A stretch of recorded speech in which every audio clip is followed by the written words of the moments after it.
Hi everybody, I'm Dennis Prager. Wonderful to be with you. Thank you, Sean.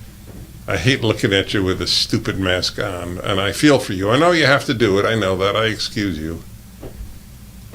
Hey, ladies and gentlemen, it is rare that I note something in the sports world as an opener. But I thought you would find this of interest even if you don't follow baseball or any other sport for that matter. So the World Series is taking place right now between the Houston Astros and the Atlanta Braves. The Atlanta Braves representing the National League.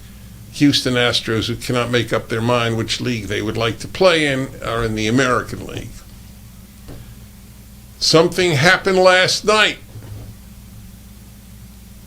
that never happened before in the history of baseball. I'm serious. I love that stuff. As one of the players said, there aren't many firsts left. That the batter in a World Series game, the opening batter hit a home run. It's happened at the bottom of the first, but not at the top of the first. There you go. I am sure that at least 4% of you found that fascinating. Welcome to the show, where we indeed do talk about everything in life. For whatever reason, I'm finding this interesting, perhaps because I have a very close friend on the Atlanta Braves. Very special human being, as it turns out. All right, everybody, Dennis Prager here. There was a group called the By the way, Sean, did you happen to hear what I announced? You missed it. He went out to get some papers for the show, so he's excused. First time in World Series history, a batter opened up the World Series with a home run. See, he's moved. He is one of the 4%.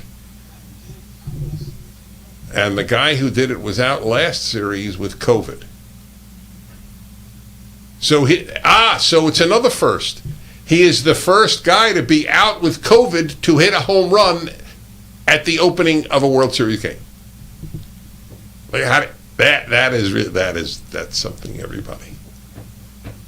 Correct. You know, I have to admit, I feel sort of Supermanish having natural immunity now, because it's better than a vaccine immunity. It's the best you can have. Was my recovery quicker than I anticipated? I don't anticipate in life. I'm not joking. I'm not an anticipator. I'm a participator, but I'm not an anticipator. So I had no idea what to expect. Anyway, I'm fine. I'm better than fine, as it happens. I walked into the elevator in the radio building in which I broadcast today. Guy was wearing a mask, poor thing. And I'm very sweet to people. It's my nature. So I said to him, just want you to know, I have natural immunity. You have nothing to worry about from me. I had COVID. And the guy cracks up, because whenever I say anything like that, even before I got COVID, when I would say, is it okay I don't have a mask on? No one ever said anything but laugh. Most people wearing a mask know it's a farce. Not all. There's a significant minority that believes that it's effective. You know who don't believe it's effective? The leaders telling you to wear them.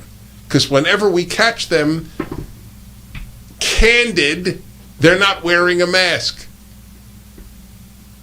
Like the Speaker of the House, right? Remember her?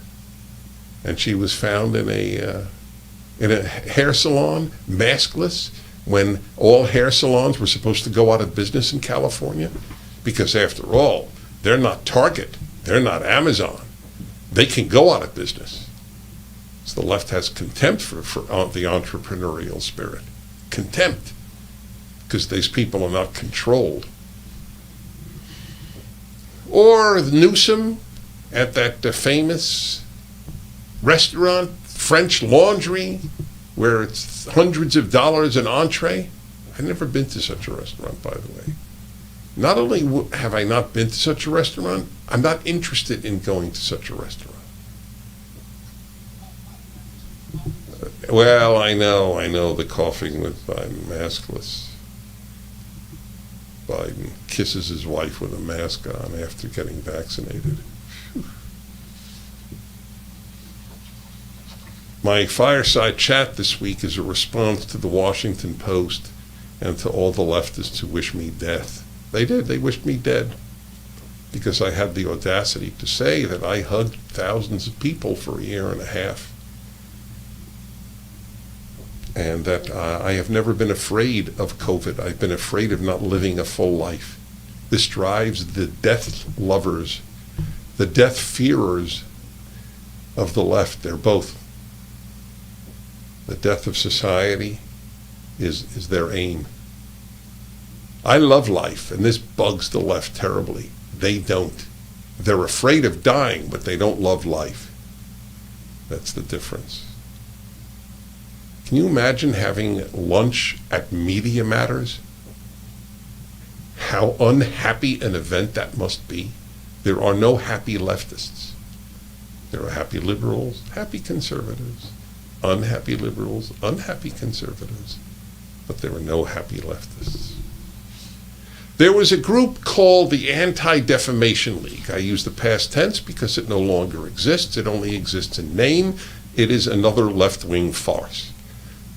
The Anti-Defamation League has given up the fight against anti-Semitism, for which it was founded, 100 years ago? I don't know when, but a long time ago. It once even had some prestige. People took seriously if the Anti-Defamation League said something. Only leftists take the Anti-Defamation League seriously today. Ready for their latest announcement? It's become an asinine organization, the Anti-Defamation League. If you want to know what the ACLU and the Democratic Party and your local university think, just look to an ADL announcement. This is from Breitbart, one of the great sources of news, by the way. The increasingly partisan Anti-Defamation League interjected itself into the annual Halloween debate this week, when the organization advised parents to avoid Halloween costumes that are culturally insensitive and perpetuate gender norms. So the Anti-Defamation League, which once fought anti-Semitism, now fights gender norms. What an asinine organization it has become. Worse than useless. If the ADL closed, the country would be better, Jewish life would be better. I say this as a Jew who has fought anti-Semitism his whole life, written a very highly regarded book on anti-Semitism, and taught Jewish history at Brooklyn College. I have done more for the Jews in my lifetime than everybody at the ADL in 10 lifetimes. It is a useless, wasted farce. They're fighting gender norms at the Anti-Defamation League. Get that. If you give money to the ADL, it would be much better if you flushed it down a toilet. Halloween is a week away, and you and your family might be brainstorming costume ideas, the ADL tweeted on Sunday.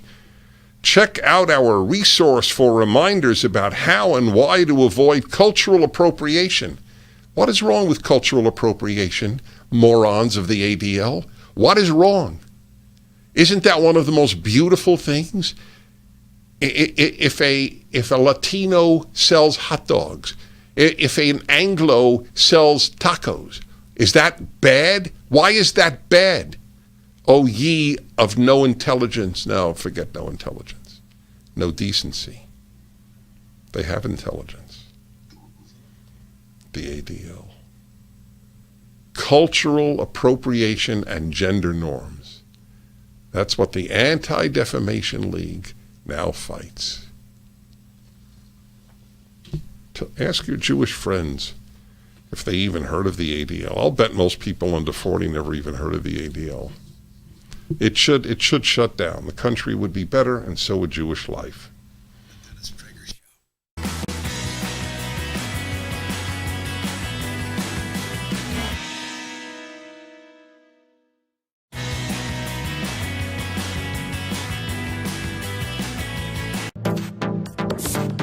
Trending now on America First with Sebastian Gorka. He is America. Captain America's trying, but nah, not so much. It's Superman. That's why kids have loved him. Adults have loved. When I saw Superman, I was, 8 years old, and I saw Christopher Reeve. You believed a man could fly. And I wanted to be an American, and now I am. But they've killed it. They killed James Bond in the new movie. Sorry, guys, spoilers. I've seen it. It's crap. Don't waste your time. They killed James Bond. Dead. Gone. Because I guess what? He was too sexy? Too toxic in his masculinity? Gone! Keep up with what's trending. Trending now on the Eric Metaxas Show. It's not just about saying I have a right in this country to not have the government not allow me to go to church, but also that the government cannot compel me to participate in any sort of event, including a vaccine, by the way, that goes against my sincerely held religious beliefs. And so it should just be a matter of course that if you have a conscious objection, then you can say, I, as a Christian, as a Muslim, as a Jew, as any sort of religion. I mean, this covers all religions, by the way, all faiths, all sincerely held beliefs. You should be able to say, I decline to be coerced into participation. But what we're seeing is that a lot of employers are not only requiring a lot of information for people to say, well, you have to justify your religious exemption. We're also seeing that they want this so-called, what they're calling an interactive process. That's basically an interrogation. I have clients right now that they have filed for a religious exemption on the basis of we're pro-life, that's what the Bible teaches, and I cannot take this vaccine. And the Human Resources Department, from the legal counsel of these employers, want to sit down and basically interrogate them and say, is this really a sincerely held religious belief? And they're using this as a pretext to try to deny religious exemptions. It's absurd, and I hope that when there are more lawsuits filed, like just today, in Texas, United Airlines was forbidden from enforcing their vaccine mandate against employees who are claiming a religious exemption. So we're already seeing that the courts are protecting this, but hopefully it'll be more than just Texas.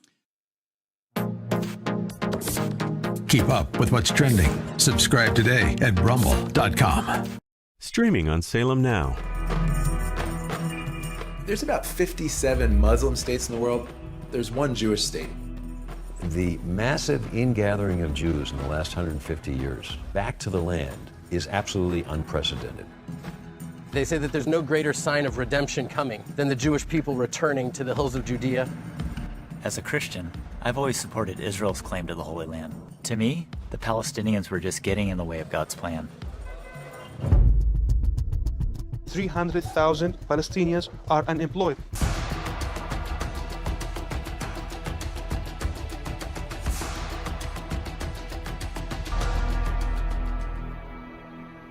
In spite of all the years of conflict, there's hope here, if you know where to look for it. Stream on your phone, tablet, or TV. Look for Salem Now in the App Store or go to salemnow.com.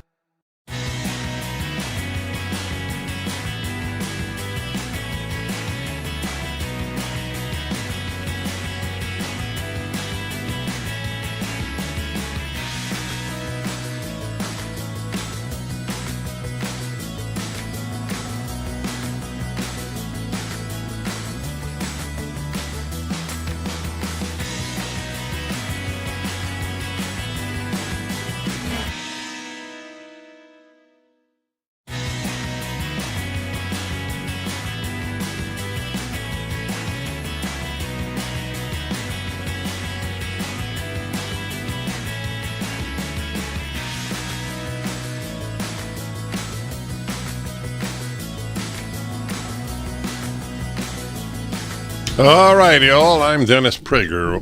Very, very good to be with you. The ADL, which used to fight anti-Semitism, now fights cultural appropriation and gender norms. It is a harmful organization in this country. It should shut down, and something should take its place. Well, there is something that already has taken its place. The Wiesenthal Center, for example.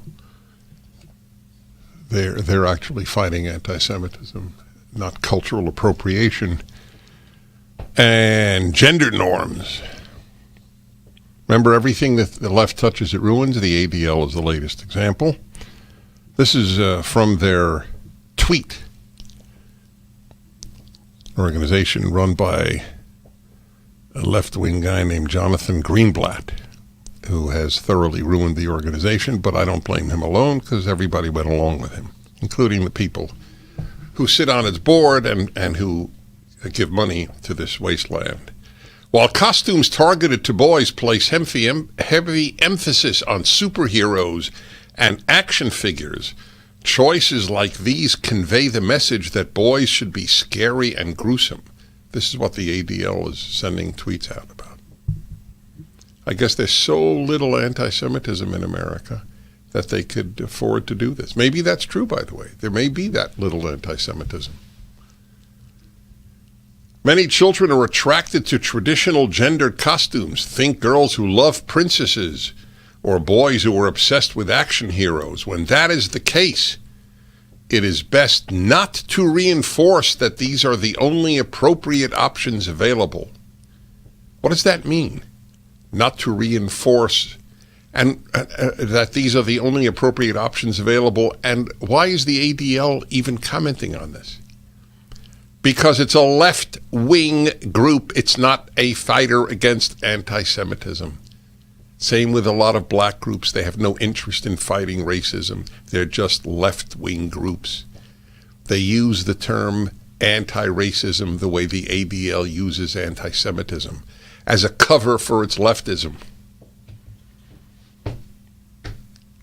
What the hell do they care if we reinforce that a girl wants to wear a princess outfit? You should be only so lucky if your daughter wants to wear a princess outfit and your boy wants to wear an action outfit. You are a very, very lucky parent if that is what your child wants. Many Halloween costumes perpetuate gender stereotypes. This is from the ADL. This is not from your gender studies department at Columbia. Many Halloween costumes perpetuate gender stereotypes and exclude those who don't conform to traditional gender norms, especially those who are transgender, non-binary, or gender non-conforming. What's the difference between non-binary or gender non-conforming? Well, there is a difference, but it's minimal. Be mindful that you may have students who feel excluded and marginalized by the overly gendered way Halloween costumes are marketed. There we go. And finally, the ADL suggested schools tell students that, quote, there aren't boys and girls costumes. Really? Wow. Abigail Schreier, the terrific Abigail Schreier, tweeted, I recommend dressing up as an ADL donor for Halloween. It's easy. First, dress like it's the 1990s, then walk around throwing cash blindly at ideologues who have contempt for you. Good one, Abigail. Abigail 1, ADL nothing. That's right. That's the way it is. 1-8-Prager 776. What's the latest here? Let's see. Will kids be forced to get a COVID vaccine? Newsweek. Carol Markowitz, columnist, New York Post. With all the news that the Biden administration has purchased 65 million pediatric vaccine doses from Pfizer, comes a pressing question. Will kids be forced to get the COVID vaccine? The The vaccine was neither approved by the FDA nor recommended by the CDC for pediatric use when the administration made its purchase. Meanwhile, states are already making policy around vaccinating children. I hope you watch. I don't normally say this, even though I do it every week, and I have for 210 weeks. My fireside chat, which I do each week for PragerU. I respond to the left attacks on me, including that I should die at the Washington Post. The number of people reading the Washington Post who literally wished me death because I had the audacity not to get vaccinated and celebrate the fact that I am, in fact, now naturally immune, having gotten COVID. And thanks to the prophylactic therapeutics that I took, hydroxychloroquine and zinc, ivermectin being chief among them, I had about as minimal an intrusion into my health as one can have as an adult with COVID. And you hear me now. This was just 2 weeks ago. That's right. How do I look, Sean? I was a little hesitant there. I detected some hesitancy. And this is how it went, folks. You look good. As a direct quote, oh, compared to last week, I look amazing. That is hilarious. That's probably true, by the way. I acknowledge that. Earlier this month, Governor Gavin Newsom announced that California would add the COVID vaccine to the list of vaccinations kids are required to receive to attend school. And you will give this to your child? Shame on you. Shame on any parent who gives their child this vaccine. I've never said that about adults. I've never spoken against the vaccine for adults. I didn't take it because I wanted natural immunity. But I've never spoken against you, if you're 60, taking it. Give it to your child?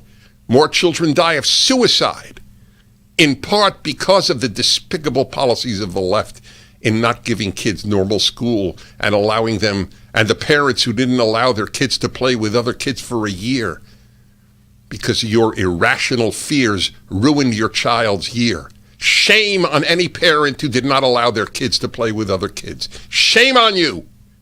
You have hurt your children for no good reason. I'll be back.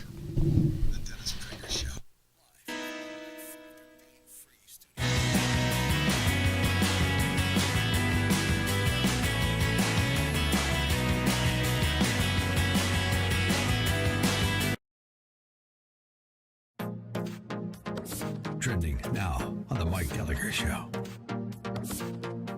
Bank transactions. The Democrats want the IRS to snoop around and check out what you're doing if you have a bank account with more than $600 in it. They want to get involved in your PayPal transactions.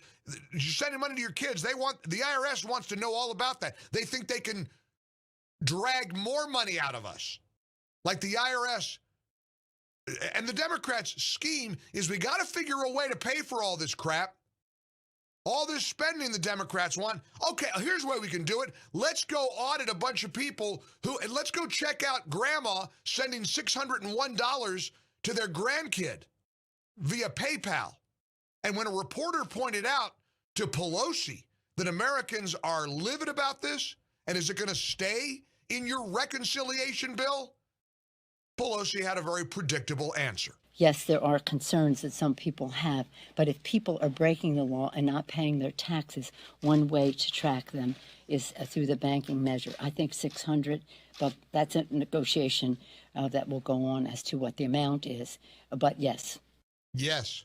You think a multi-millionaire like Nancy Pelosi cares about a hardworking person being tracked by the IRS? If you have a transaction over $600, yes, some people are calling the bank. You better call your bank. You got a relationship with a local banker? You better call him or her and you enter demand, there'd be a pushback.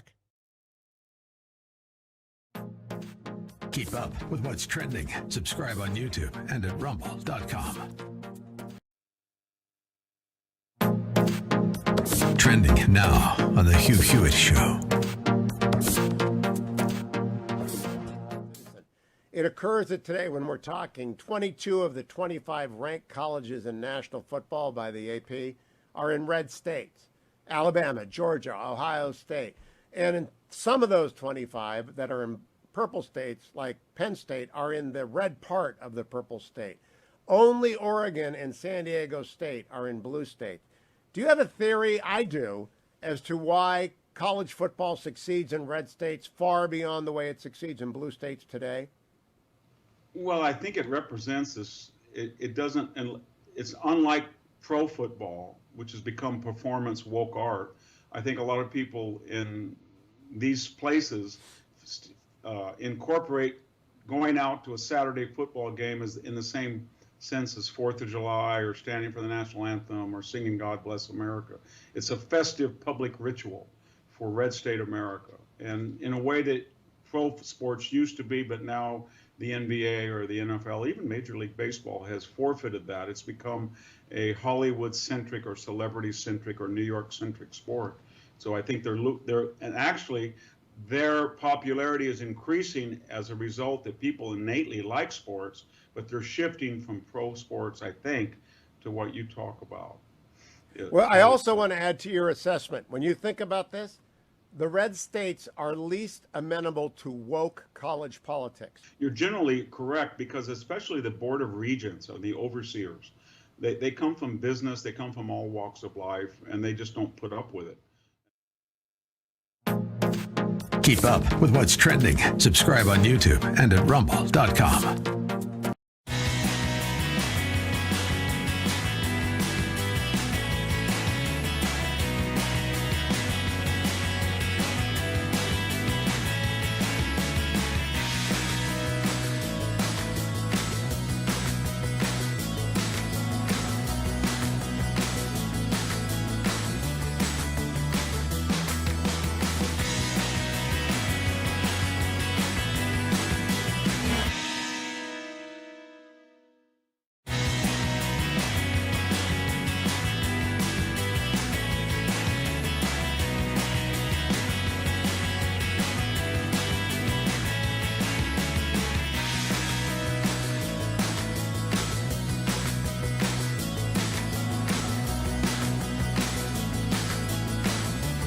Hi, everybody. Dennis Prager here.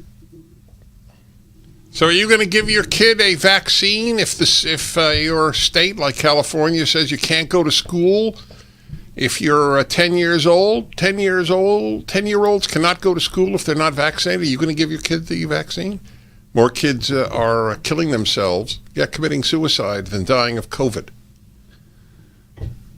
It's really something.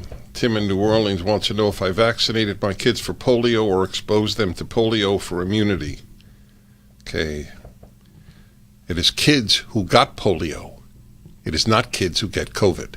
It's a stupid question, but I'm glad you asked it. And I mean it. I'm not being sarcastic. But I didn't want to put you on because I didn't want to make you look silly.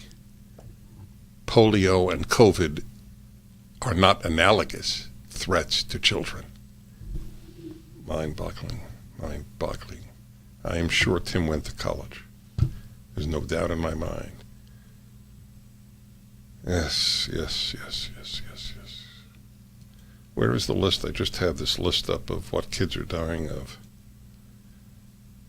And I lost it. I lost the list.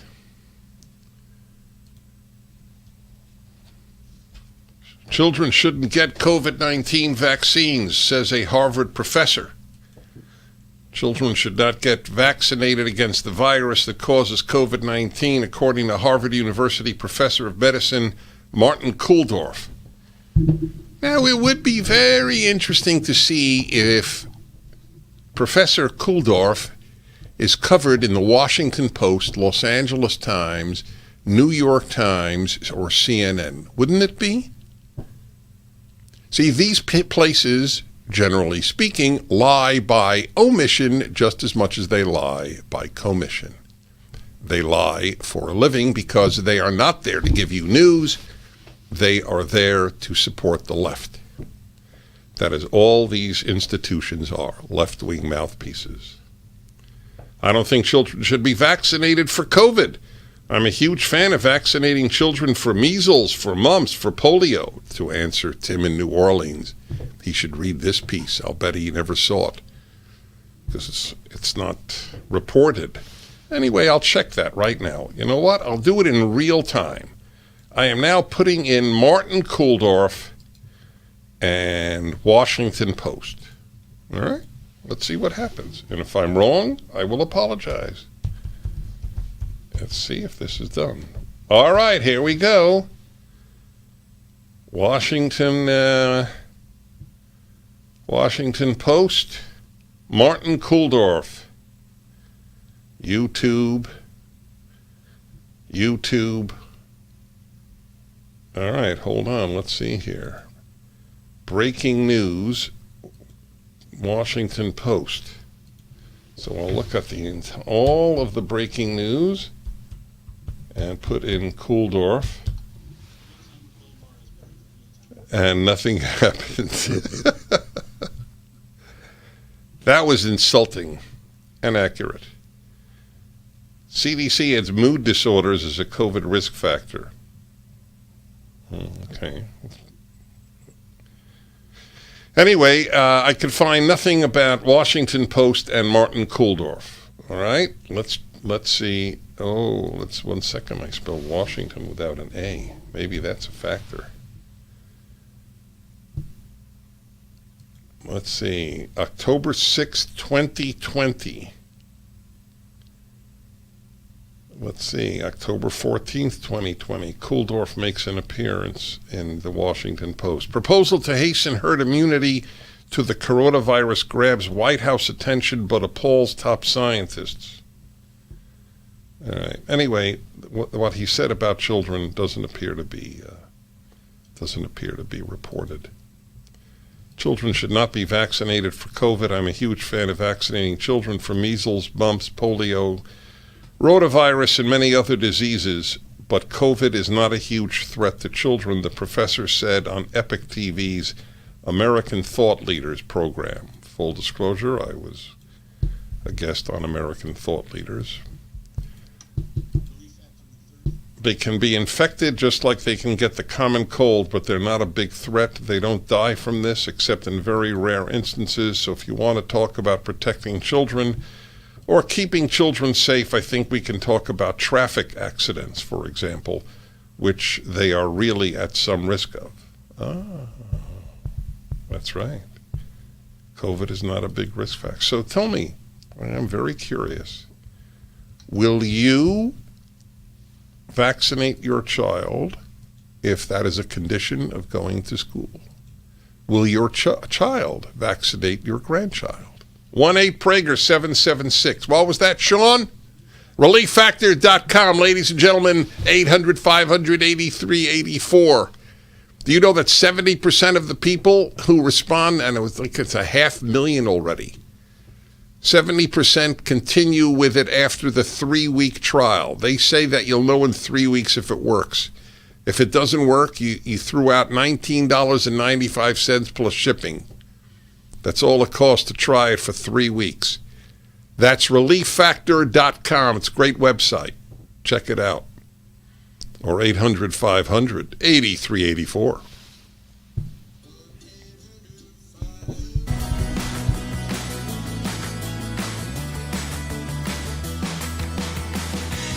Streaming on Salem Now. Tesla was a genius. His most amazing discoveries thought to be written in a lost journal. Now, in the right hands, it could revolutionize the 21st century. You can stop an earthquake. Doesn't that mean you could start one too? That's why that notebook should never fall into the wrong hands. Shall we stop this thing? Save the universe!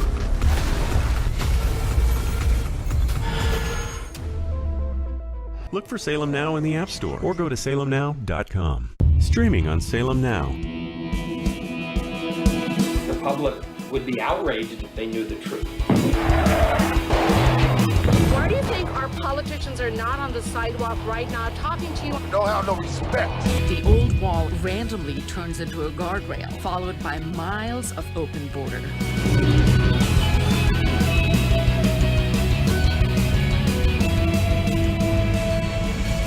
Human trafficking. That journey is extremely dangerous. The 7-year-old girl died in the desert. From the country of India. A great pillar of the community was killed by a man who had been deported at least twice. This little urn contains the ashes of my son. His dreams cut short forever. We're so worried about other countries' problems, and we don't even focus on our own. Look for Salem Now in the App Store or go to salemnow.com. Streaming on Salem Now. There's about 57 Muslim states in the world. There's one Jewish state. The massive ingathering of Jews in the last 150 years back to the land is absolutely unprecedented. They say that there's no greater sign of redemption coming than the Jewish people returning to the hills of Judea. As a Christian, I've always supported Israel's claim to the Holy Land. To me, the Palestinians were just getting in the way of God's plan. 300,000 Palestinians are unemployed.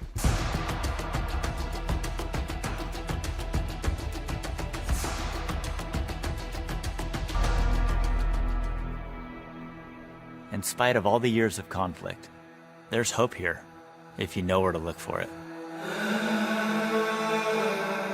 Stream on your phone, tablet, or TV. Look for Salem Now in the App Store or go to salemnow.com. This is why we're fighting for the soul of America. You should be able to share ideas without fear of being fired from your job or shouted down. You are not to be heard. This is one of the few things we have no precedent for in the United States. You have the right to remain silent. Look for Salem Now in the App Store or go to salemnow.com.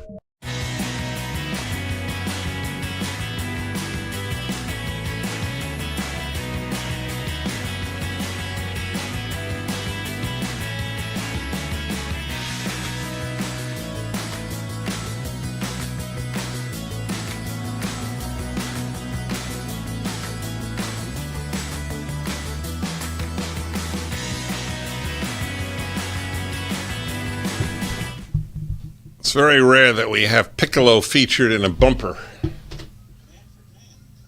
Oh, Manfred Mann, all right. I get you. Hey, everybody, this is the last week that I am asking you to contribute to ADF, Alliance Defending Freedom. I have two agendas, preserving freedom in America and beating Eric Metaxas in the amount I raise from my listeners. The thought that Metaxas would beat me is a source of deep concern in the Prager family. That guy would raise more money for ADF than me.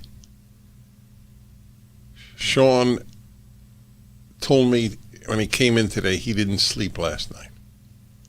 Yep. And if you want Sean to sleep better, you will make a contribution to ADF. Look, I'm making light of it only because I want to keep your attention. It's a phenomenal organization. Please, you got to help the fighters. ADF Fights for Freedom. There's a banner for the ADF at my website. Thank you kindly. So here's a very fascinating question. This Harvard professor says it's not a good idea to give your kids the vaccine because they're not dying of COVID. So I looked up, as I said, I looked up this Harvard epidemiologist. Listen to this headline. This is from May of this year. Harvard epidemiologist Martin Kulldorff locked out by Twitter over confirmed face mask realities. Few people in the world are as qualified to talk about. This is from Freedom First Network. Few people in the world are as qualified to talk about medical science as it pertains to COVID-19 as Martin Kulldorff, The Harvard professor, epidemiologist, and biostatistician has more medical knowledge and better credentials than all of the censorship personnel at Twitter combined. But at Twitter, science is only as important as a tool to drive the narrative passed down to them by globalists bent on perpetual fear. Correct.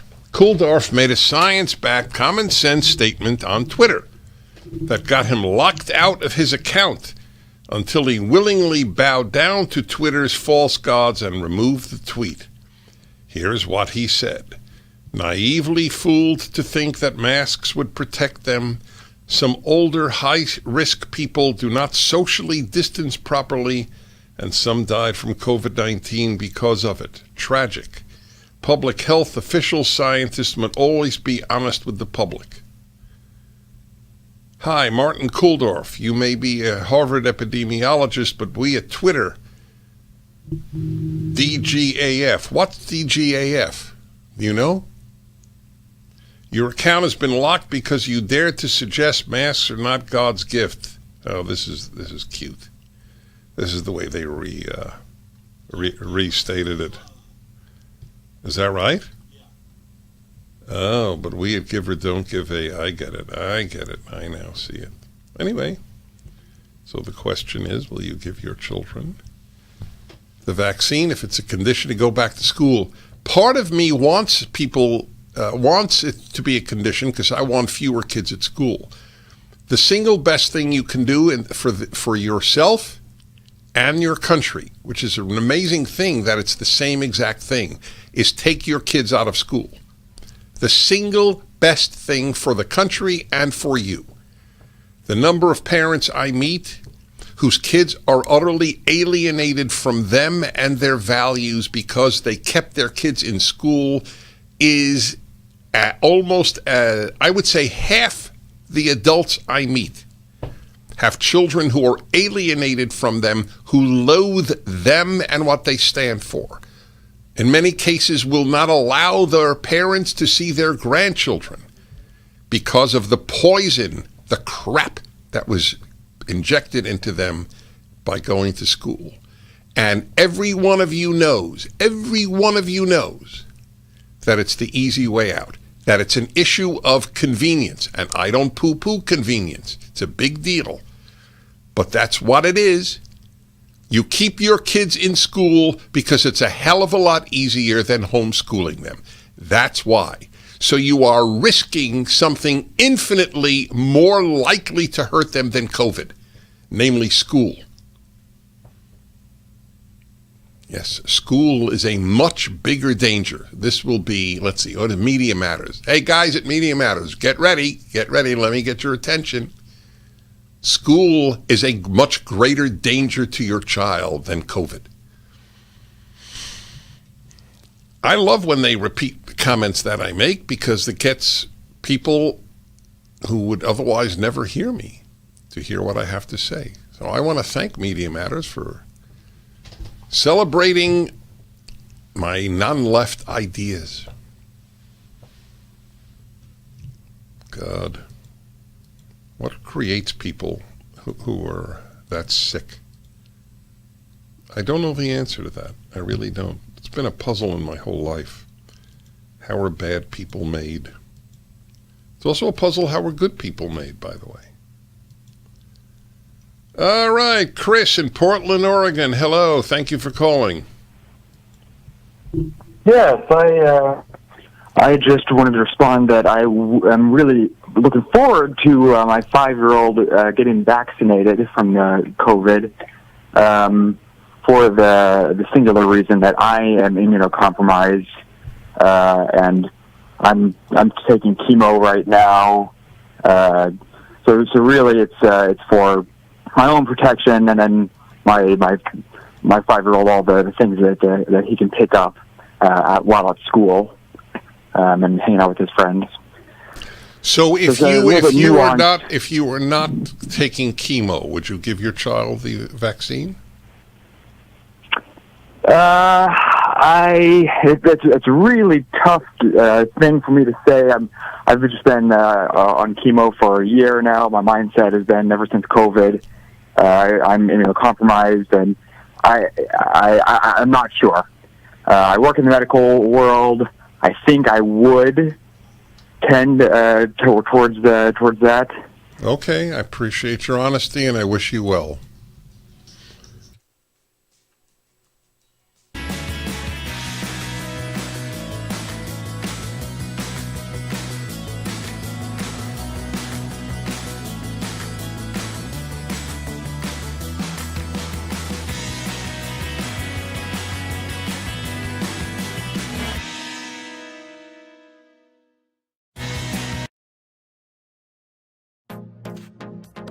Trending now on the Mike Gallagher Show.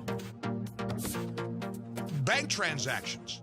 The Democrats want the IRS to snoop around and check out what you're doing if you have a bank account with more than $600 in it. They want to get involved in your PayPal transactions. You're sending money to your kids. The IRS wants to know all about that. They think they can drag more money out of us. Like the IRS. And the Democrats' scheme is we got to figure a way to pay for all this crap. All this spending the Democrats want. Okay, here's the way we can do it. Let's go audit a bunch of people and let's go check out grandma sending $601 to their grandkid via PayPal. And when a reporter pointed out to Pelosi that Americans are livid about this, and is it going to stay in your reconciliation bill? Pelosi had a very predictable answer. Yes, there are concerns that some people have, but if people are breaking the law and not paying their taxes, one way to track them is through the banking measure. I think 600, but that's a negotiation that will go on as to what the amount is. But yes. Yes. You think a multi-millionaire like Nancy Pelosi cares about a hardworking person being tracked by the IRS? If you have a transaction over $600, yes, some people are calling the bank. You better call your bank. You got a relationship with a local banker? You better call him or her, and you better demand there be a pushback. Keep up with what's trending. Subscribe on YouTube and at rumble.com. This is why we're fighting for the soul of America. You should be able to share ideas without fear of being fired from your job or shouted down. You are not to be heard. This is one of the few things we have no precedent for in the United States. You have the right to remain silent. Look for Salem Now in the App Store or go to salemnow.com.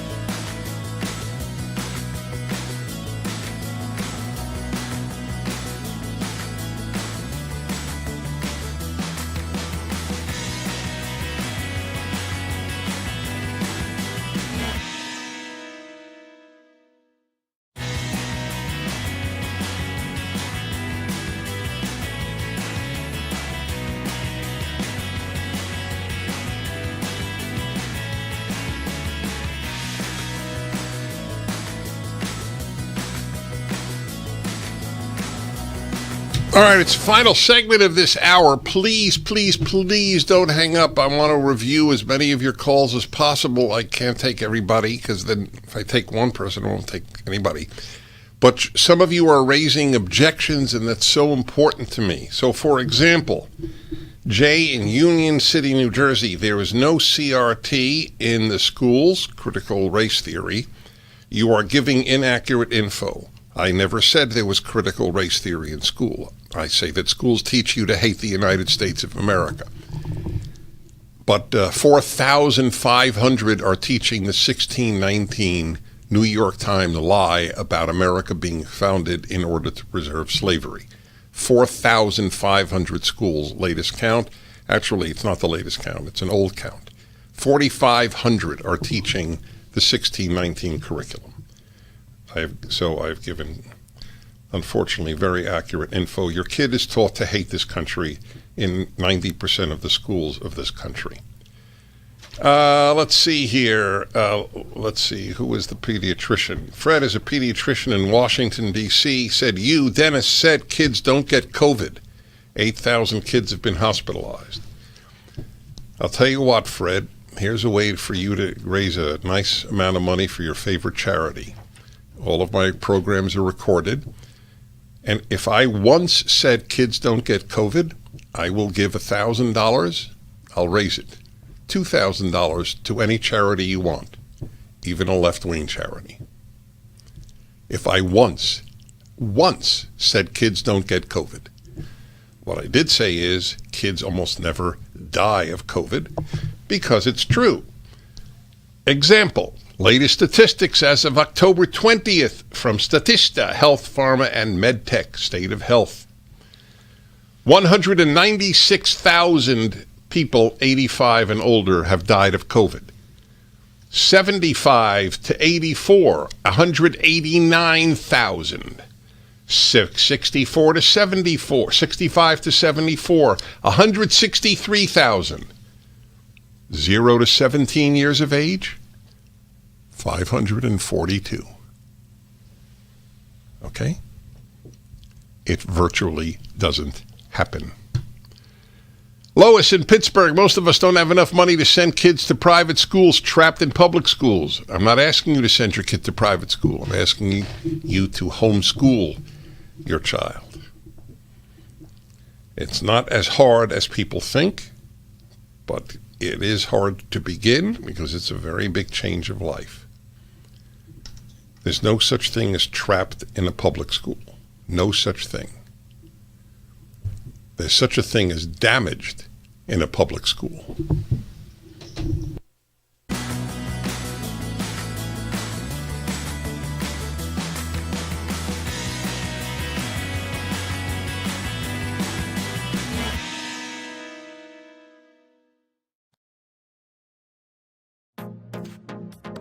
Trending now on the Mike Gallagher Show. Bank transactions. The Democrats want the IRS to snoop around and check out what you're doing if you have a bank account with more than $600 in it. They want to get involved in your PayPal transactions. You're sending money to your kids. The IRS wants to know all about that. They think they can drag more money out of us. Like the IRS. And the Democrats' scheme is we got to figure a way to pay for all this crap. All this spending the Democrats want. Okay, here's the way we can do it. Let's go audit a bunch of people and let's go check out grandma sending $601 to their grandkid via PayPal. And when a reporter pointed out to Pelosi that Americans are livid about this, and is it going to stay in your reconciliation bill?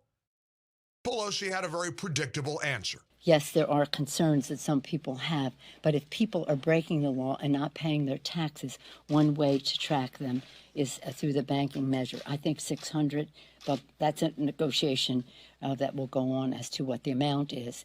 But yes. Yes.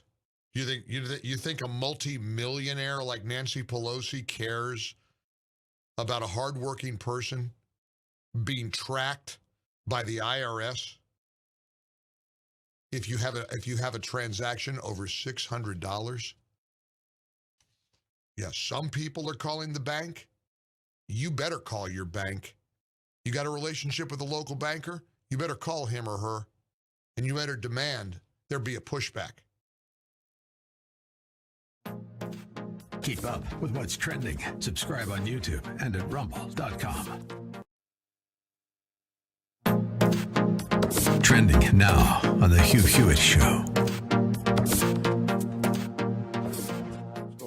Secretary Chow, I'm glad you were available today because there are two headlines. One from the Wall Street Journal. Biggest U.S. retailers charter private cargo ships to sail around port delays. Then in the New York Times, it's not sustainable. What America's port crisis looks like up close. There aren't enough workers. There aren't enough ships. You've been the Secretary of Labor and the Secretary of Transportation. What do we do? This is a very dire situation. You know, when COVID initially hit our shores early in 2020, I was then Secretary of Transportation, and we quickly focused on keeping the transportation supply chains open so that essential medical supplies, groceries, and other essentials were available. And that effort actually required some pretty strong measures. Number one, we decided to ease some restrictions on truckers so that they can keep goods moving. We made sure that the national airspace kept airplanes flying because even though at one point planes were nearly empty of passengers, commercial airliners also routinely transport a lot of goods, especially medical supplies. You know, remember those early days of the initial lockdowns? We had hoarding of toilet paper, sandy wipes, shortage of masks. Stores were putting limits on how much customers can buy of one item. And more than 70% of domestic freight moves via trucks. But today's supply chain problems extend all the way, where worker shortages and COVID lockdowns have slowed the loading of cargo ships from where they started to U.S. ports, where, as you've just mentioned, the other day there were over 60 freighters with tens of thousands of storage containers offshore waiting for an opportunity to unload. Keep up with what's trending. Subscribe on YouTube and at rumble.com.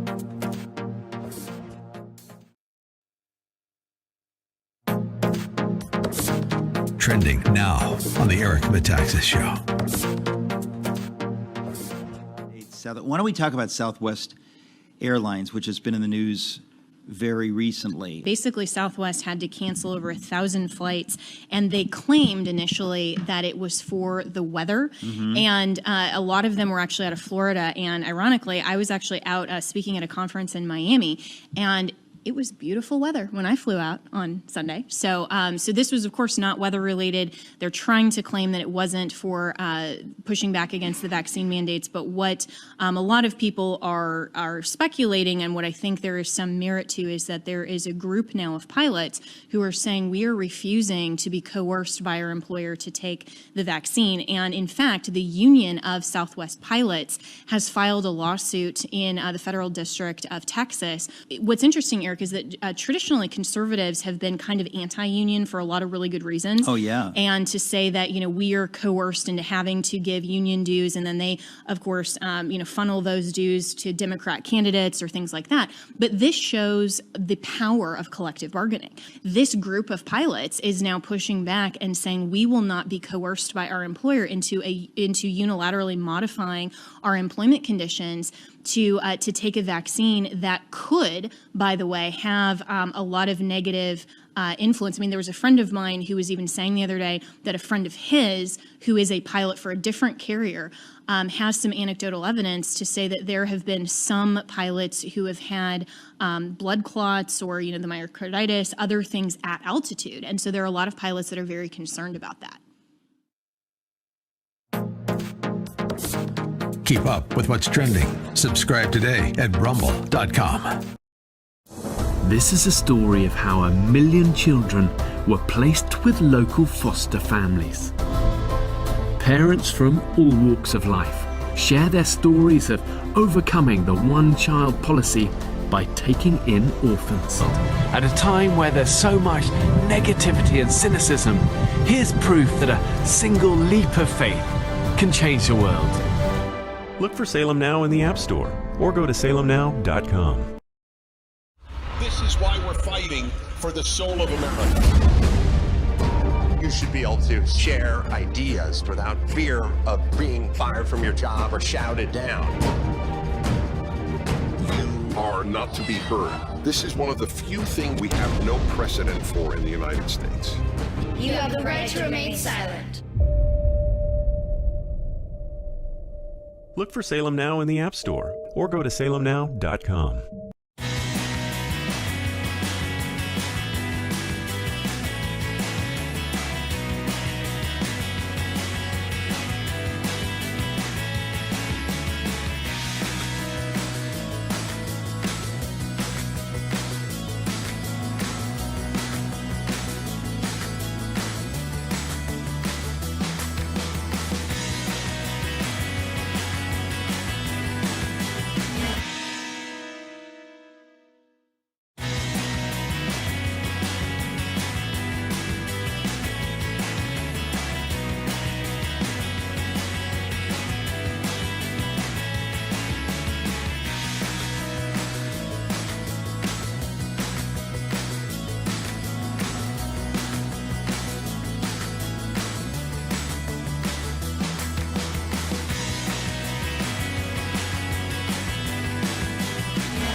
You know, Sean has seen Dr. Fussben for years now, and I think it's helped. I have to say, Sean. Fassbinder? Both. Hi, everybody. This is the male-female hour on the Dennis Prager Show. Okay, you can tell the band to pack it up. Every Wednesday, the second hour of my show is devoted to the most honest talk that I know of in the American media with regard to men and women. The purpose of this hour is to explain each sex to itself and to the other sex. I have a big advantage. I have a number of big advantages, to be honest, in approaching the subject. But one of them is I am truly not biased in favor of either sex. Truly. I'm not a man fan and I'm not a woman fan. I'm a good person fan. Period. And both sexes come in both varieties. For every male jerk, there is a female jerk. One of God's great gifts to each sex. The problem is, sometimes the non-jerk marries the jerk. And that's sad.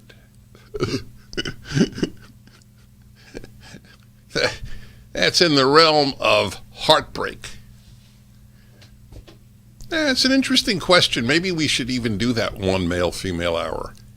If you're healthy, basically healthy, everybody's got their issues, but basically healthy, why did you marry somebody who isn't? That's a good one, eh? What do you say to that, Sean?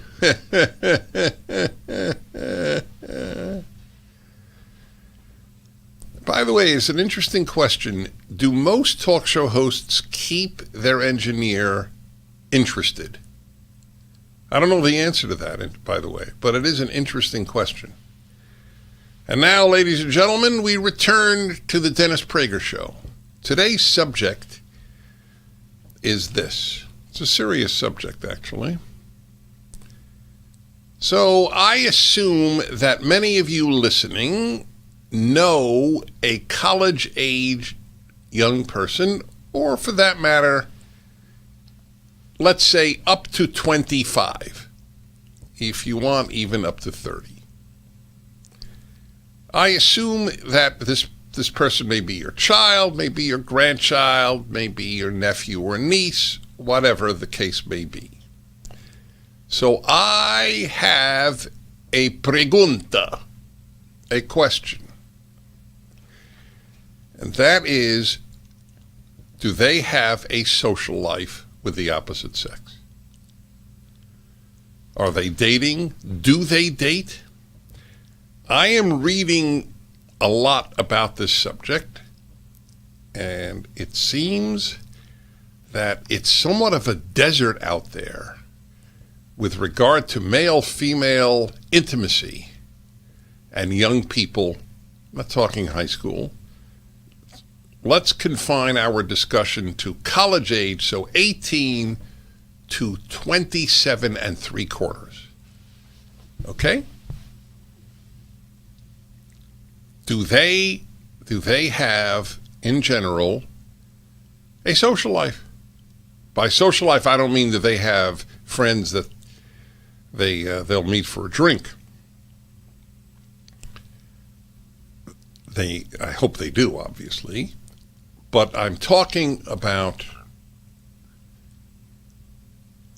dating, a concept that seems to have somewhat died in our society. 1-8-PRAGER-776 877-243-7776. I keep reading about the decline in dating, the decline even in sexual activity.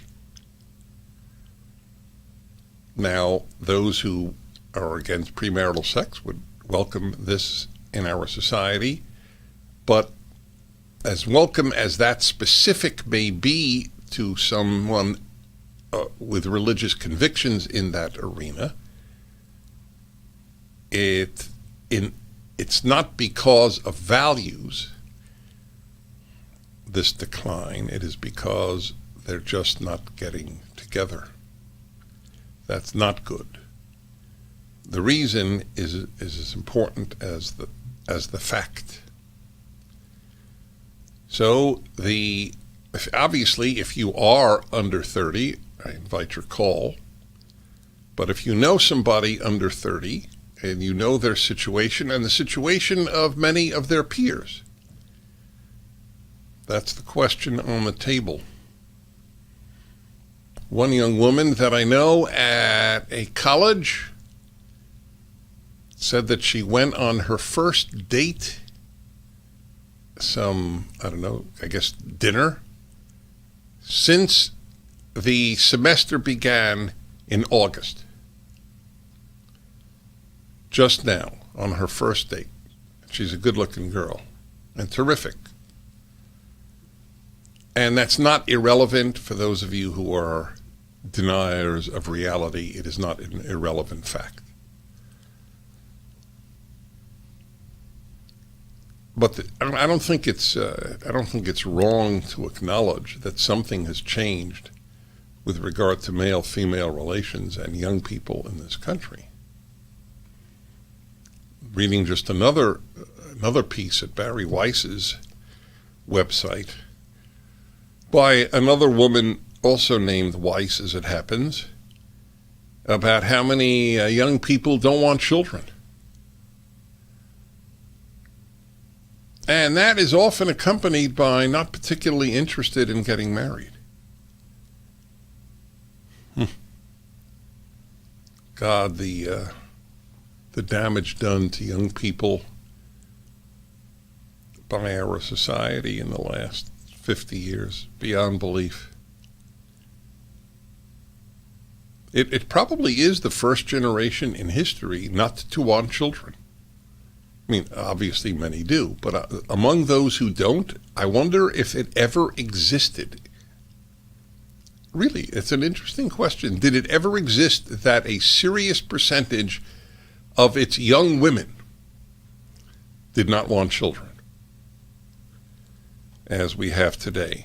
And they all go together, not wanting to get married, not wanting to have children, not dating. They all go together. So if you know somebody of this age group in your life, it would be interesting to hear what their story is.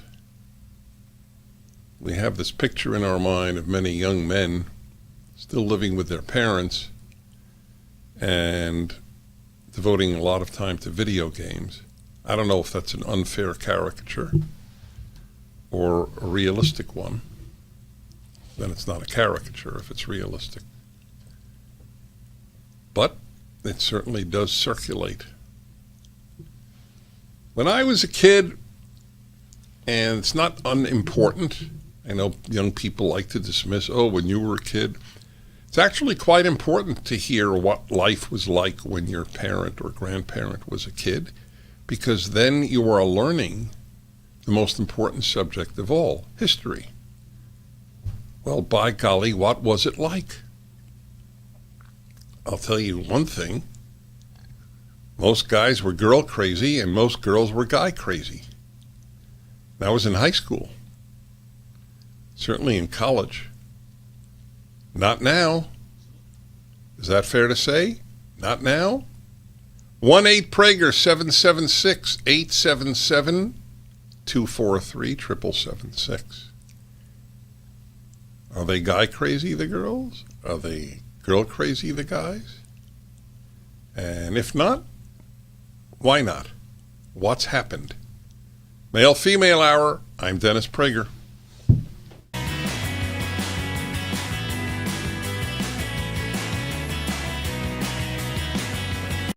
Streaming on Salem Now. Tesla was a genius. His most amazing discoveries thought to be written in a lost journal. Now, in the right hands, it could revolutionize the 21st century. You can stop an earthquake. Doesn't that mean you could start one too? That's why that notebook should never fall into the wrong hands. Shall we stop this thing? Save the universe!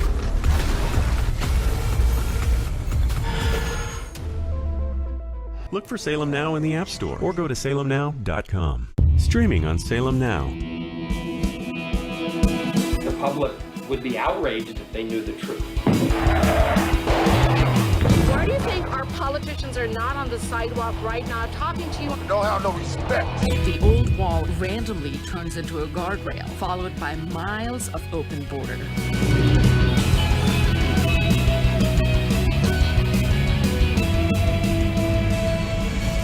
Human trafficking. That journey is extremely dangerous. The 7-year-old girl died in the desert. From the country of India. A great pillar of the community was killed by a man who had been deported at least twice. This little urn contains the ashes of my son. His dreams cut short forever. We're so worried about other countries' problems, and we don't even focus on our own. Look for Salem Now in the App Store or go to salemnow.com. Streaming on Salem Now. There's about 57 Muslim states in the world. There's one Jewish state. The massive ingathering of Jews in the last 150 years back to the land is absolutely unprecedented. They say that there's no greater sign of redemption coming than the Jewish people returning to the hills of Judea. As a Christian, I've always supported Israel's claim to the Holy Land. To me, the Palestinians were just getting in the way of God's plan. 300,000 Palestinians are unemployed.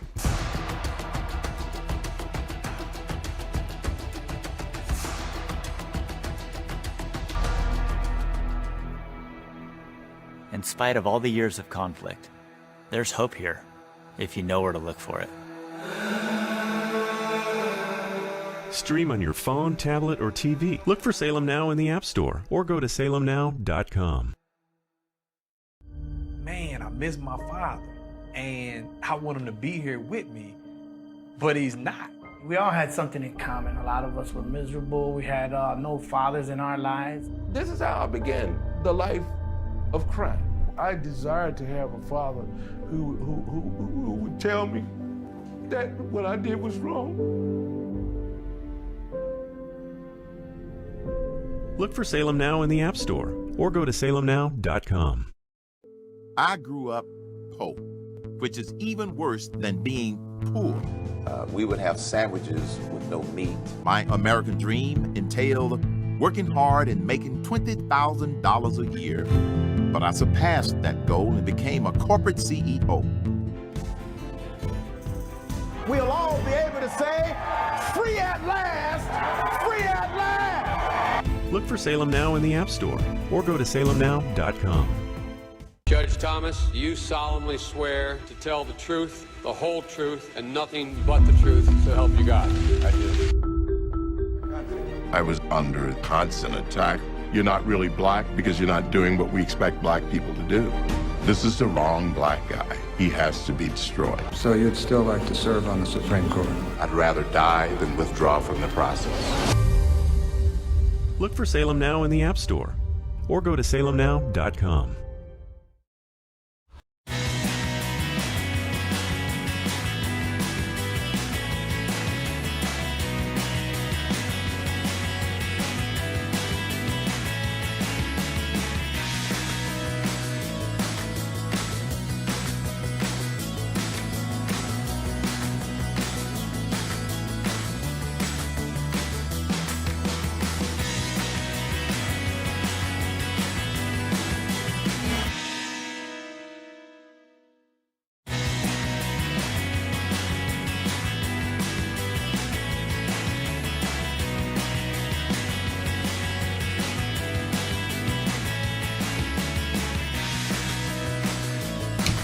Hey, everybody, I want to remind you about Pure Talk. You want to save $800 per family per month?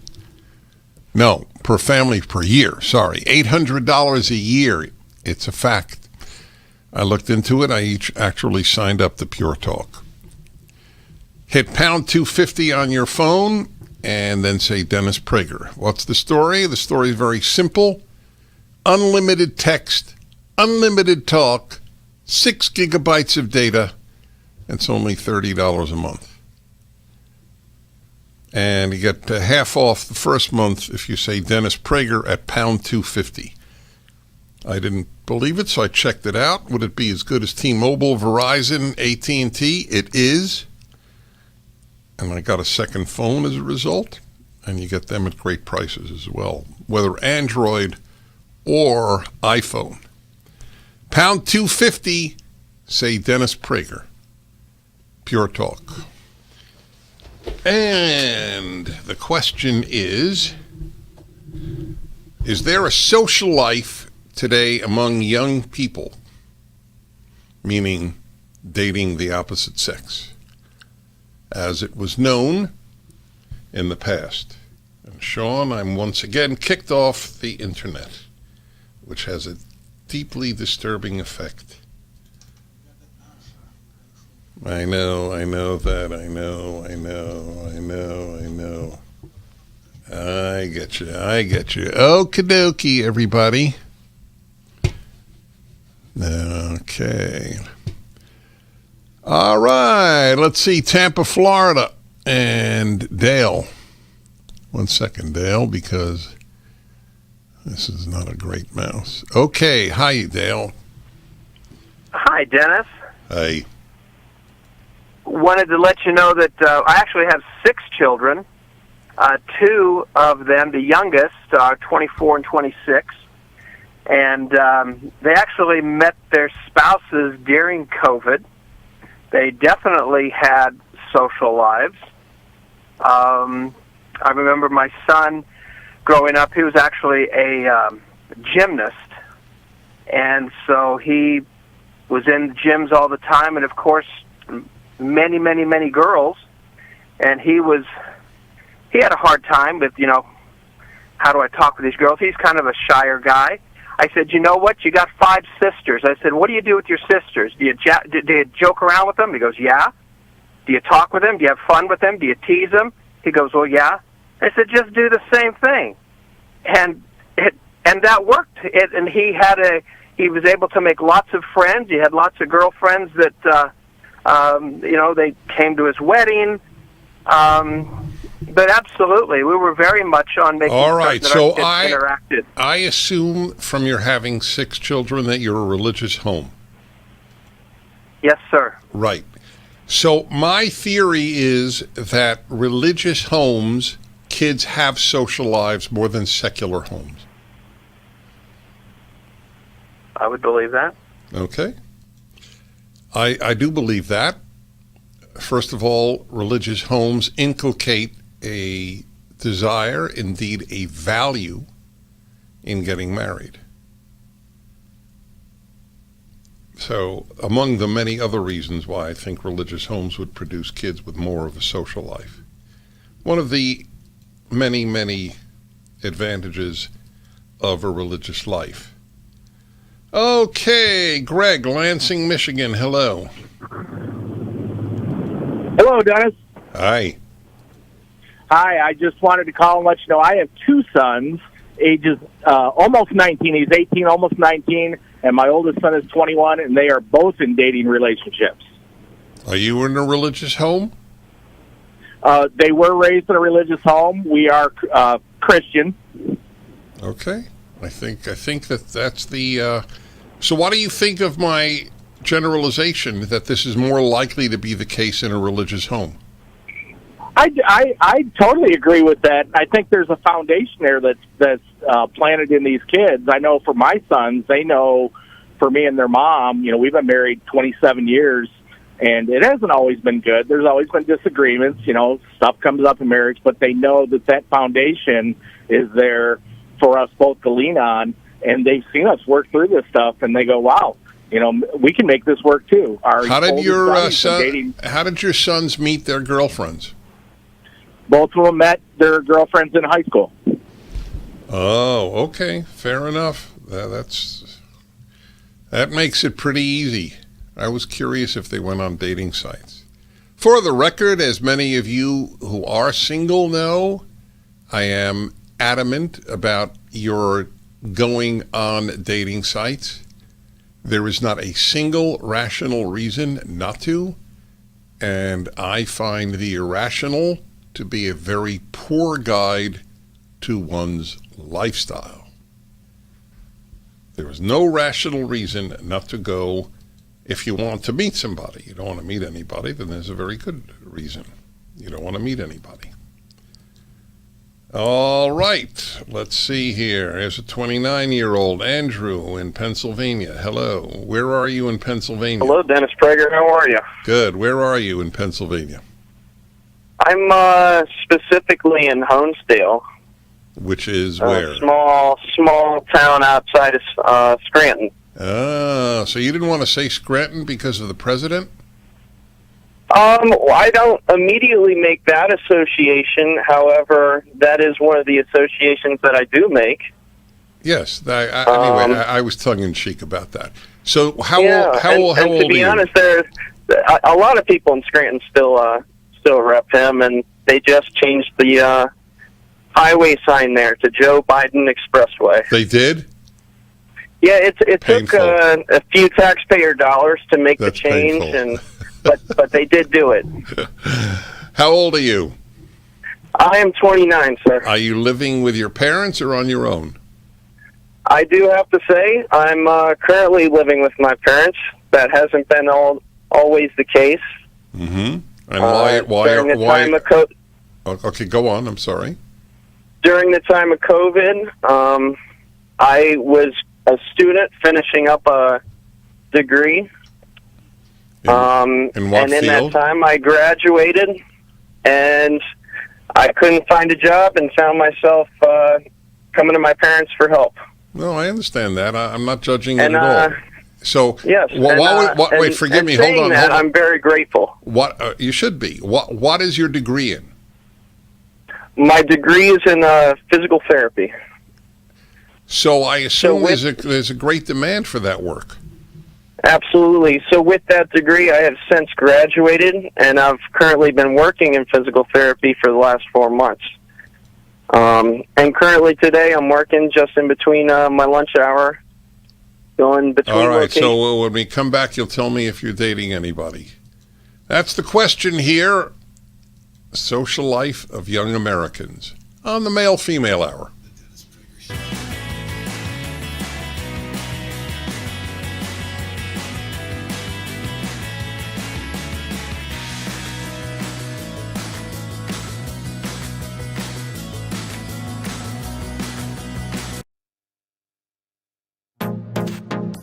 Trending now on the Hugh Hewitt Show.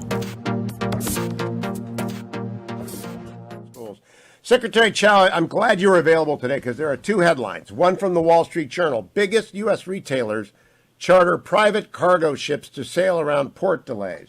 Then in the New York Times, it's not sustainable. What America's port crisis looks like up close.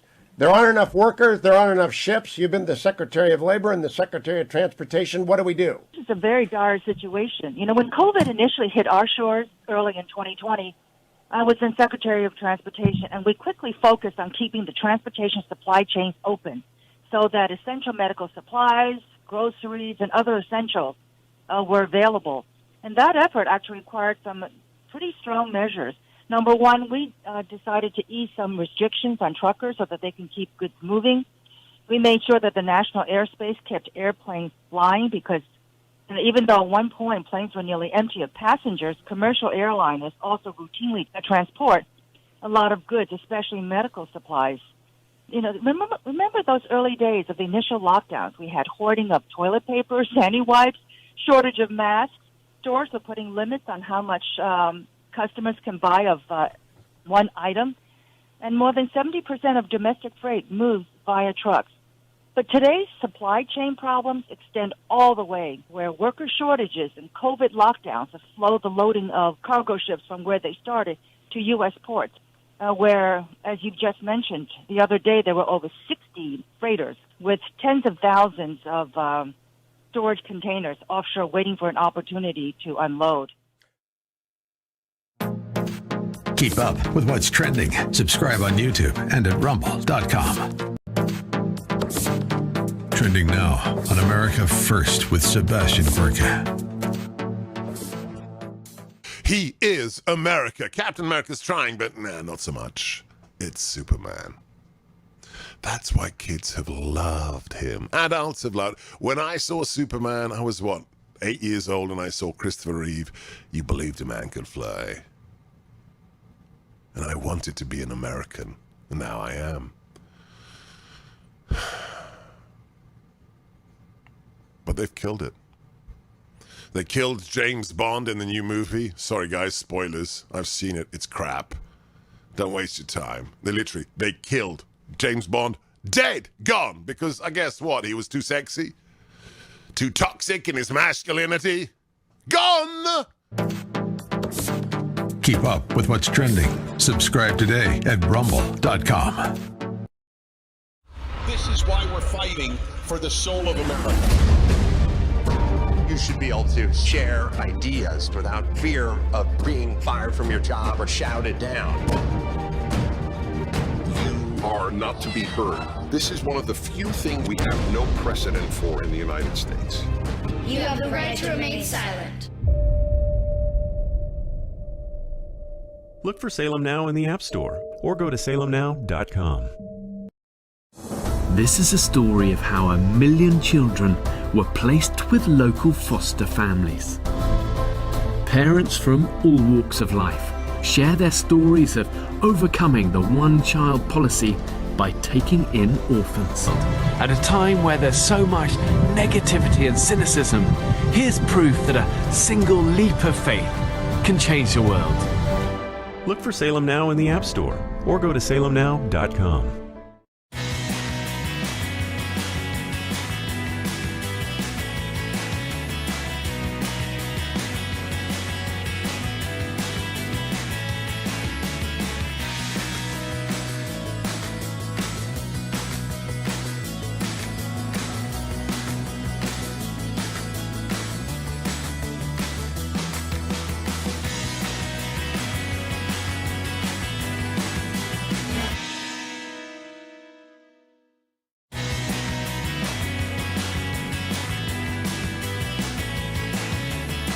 Do young people date?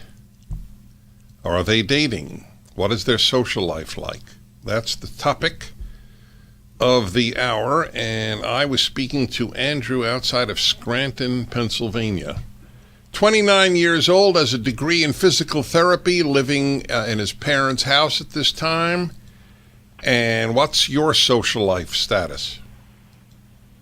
Well, currently, Dennis, I find myself in between relationships. I was in a long-term relationship since I was 25. I exited that relationship and then found myself in the dating world here at 28, 29. And you called it a desert before, and that's how I feel it is as in the dating scene. I attend church regularly. I have a social life and pretty busy with work and friends, and I meet women occasionally, but there's not a lot of people interested in dating. Well, that's my assumption. The previous callers did not live my assumption, but yes. But the reason was they come from a religious home and met somebody very early. Do you think this is not at all meant to challenge you? It's only a question, and truly an open one. Do you believe if you lived on your own, you would have better chances with women? I believe that's correct. Absolutely. And what stops you? Currently, my financial situation, I'm still building up credit at this point. I was living without a credit card, and I currently am in no debt, but having credit, I'm able to get a loan from the bank. So that's kind of what's limiting me currently. I understand. So do you have... And what you were getting at before is that is limiting my relationship status as well. I would imagine that's why I asked it. Well, I wish you only good luck, and hopefully you'll get on your own very soon.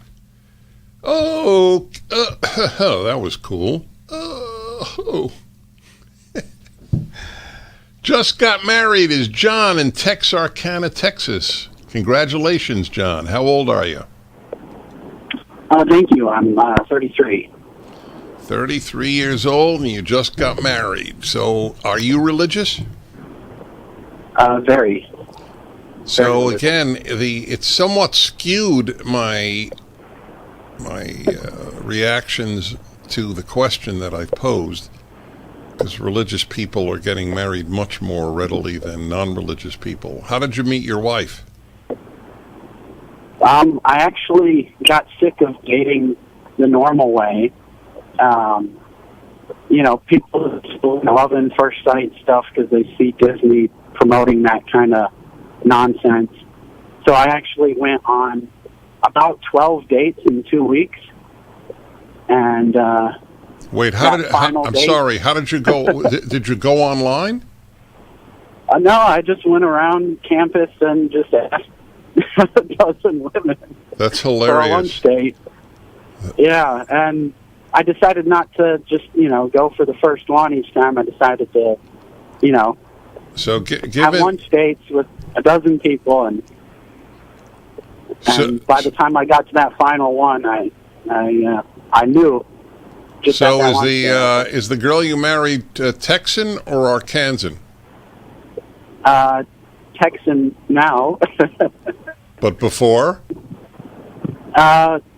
She's actually from overseas, but really? No, Where's she from? She's from Taiwan. I'm sorry, where? Taiwan, Taiwan, did you say? Taiwan. Yes, oh, okay. Taiwan. She's from Taiwan. Well, that is very common for guys in Texarkana to meet Taiwanese women. All right. Good luck to you. He's already married. That's great. He just went around asking women for dates. That's very funny. All right. Maggie, 32 years old in McMinnville, Tennessee. Hello, Maggie. Hi, Mr. Prager. How are you doing? Hi there. So I, too, am recently married. Congratulations. That's great. Thank you very much. We share the same kind of social circle. We are social. We have friends. We like to go out, double date. But we also have friends that are a little bit younger than us, and they do not date. Okay, that's what I want to know about. So stay with me. Why don't they date? In the meantime, my friends, I'd like to remind you of a spectacular product called Relief Factor. If you have joint or muscle pain, the chances are very high that this will relieve your pain. Completely safely, I might add. And the best way to know is to try it for 3 weeks, because they say you'll know in 3 weeks if it works. And it's $19.95 plus shipping for 3-week tryout of Relief Factor. Go to their website, read all about it, relieffactor.com, or call 800-500-8384.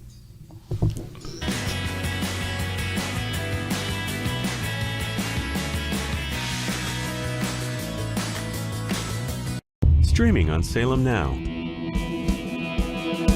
The public would be outraged if they knew the truth.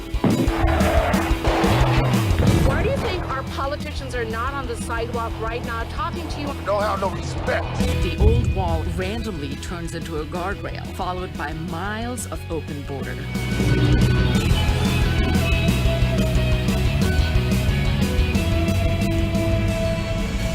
Human trafficking. That journey is extremely dangerous. The 7-year-old girl died in the desert. From the country of India. A great pillar of the community was killed by a man who had been deported at least twice. This little urn contains the ashes of my son. His dreams cut short forever. We're so worried about other countries' problems, and we don't even focus on our own. Look for Salem Now in the App Store or go to salemnow.com. Streaming on Salem Now. There's about 57 Muslim states in the world. There's one Jewish state. The massive ingathering of Jews in the last 150 years back to the land is absolutely unprecedented. They say that there's no greater sign of redemption coming than the Jewish people returning to the hills of Judea. As a Christian, I've always supported Israel's claim to the Holy Land. To me, the Palestinians were just getting in the way of God's plan. 300,000 Palestinians are unemployed.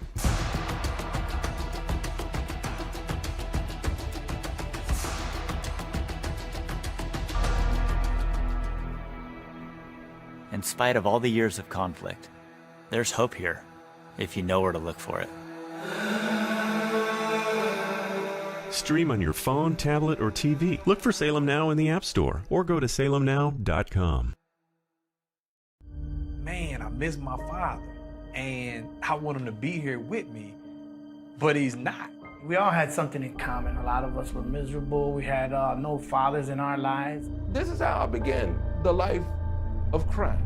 I desired to have a father who would tell me that what I did was wrong. Look for Salem Now in the App Store or go to salemnow.com. I grew up poor, which is even worse than being poor. We would have sandwiches with no meat. My American dream entailed working hard and making $20,000 a year. But I surpassed that goal and became a corporate CEO. We'll all be able to say, free at last, free at last. Look for Salem Now in the App Store or go to salemnow.com. Judge.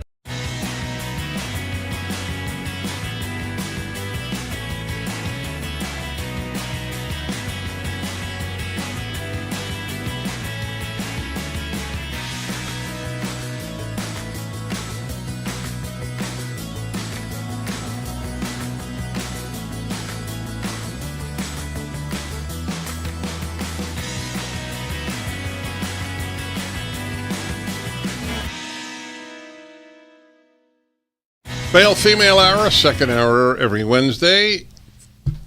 Are young people dating? Do they have a social life with the opposite sex? That's the topic. And we return to Maggie, who's 32 and in Tennessee. And whereas you have had one, you are telling me that a lot of your friends don't have much of a social life. Is that accurate? Correct. The younger friends that we have, they seem to avoid dating. They've said multiple times in different circumstances that they can't find anybody who will commit to not dating with other people while they are dating them. Are these largely female friends of yours saying this? They're male. Wow. So young males are telling you that the women that they would like to date would not commit to monogamous dating. Correct. Do you believe them? And I do. We share, the same social bubble, and we go to the same places. And what we're finding is that when we do go out and we try to double date when they're on a date, and this is in the past because it's been quite a while since they've been dating, that we've got to the point where we're kind of like looking for the red flags, which is horrible. But we're looking like, is this person just committed to our friend, or are they just on a search for a business partner instead of love? Wow. It's disconcerting, obviously, to the extent that one can generalize from this particular instance. I think generalizing about it is possible. I've heard complaints by both sexes that the other one won't commit. But this was a good example of where the females won't commit. Look, something has been done to women, something gargantuan in its impact over the last 50 years. the natural instinct of the female throughout human history to want to bond with a man and make a family has been largely obliterated within the non-religious world, in the secular world. It's almost impossible to imagine it happening, because people would not think that society can undo human nature. But it seems to have, at least for the time being. Lisa in San Antonio, Texas. Hello. Hello, Dennis. Thank you for taking my call. Thank you for calling. I'm going to have to disagree with a couple of the families that were brought up with religious families. I am a mother of 5. My oldest is 30. My youngest is going to be 21. And all raised in practicing Catholic family. The 3 daughters very much are interested in marriage. And then the thing is, I've heard them talk amongst their friends and cousins, is they're afraid to say that. They're afraid to admit it. It's like, it's just like a bad thing to admit that you want to be a wife and mother and raise a family. But one of my daughters did meet, the youngest one actually, met a very young one, my son in college, and she's on the verge of getting engaged. The young man actually asked for our blessing recently, so we're anticipating that. But my 2 older daughters, it's tough. It's tough out there for them. No, it's a very important call. So are you telling me that even among Catholics, the admission by a woman, I would like more than anything to be a wife and mother, is taboo? I don't know if it's as much among practicing Catholics as maybe just the general public. And if they do, they don't just date Catholics or are not just interested in, Catholic partners. I guess that would be ideal, but, that's not a prerequisite for them marrying. And so, for right. people outside, it's foreign to them. It's foreign. They should be out chasing a career, doing things meaningful, with their lives. I'm sorry, who should be chasing a career? I missed that. The women should be. It's more important. It's more meaningful. Yeah, you mean this is what society is telling them. Yes. Yes, that's exactly right. That's exactly right. I got to let you go. I appreciate your call. That's what I was talking about the incredible, gargantuan, is the term I used, effect by society in damaging young women. And as a result, damaging young men. There you go. Joanna in Greenville, South Carolina, thank you for calling. Hello, Dennis. Hi. So I am the single mother of 2 college-age children, 1 boy, 1 girl. Neither are dating. It's something I've observed recently. It's funny you're talking about this. They're both social creatures, very, very joyful in where they are in their life, but neither one are dating. And I have talks with them about it because I don't want them to, I'm just interested as to why they're not. Is it you're just too busy with school? Is it, my daughter is very sociable with friends. She is the youngest at 19. She's a sophomore at a university. All right, so stay on with me, and I'm quite dying to hear the response. Why aren't they dating?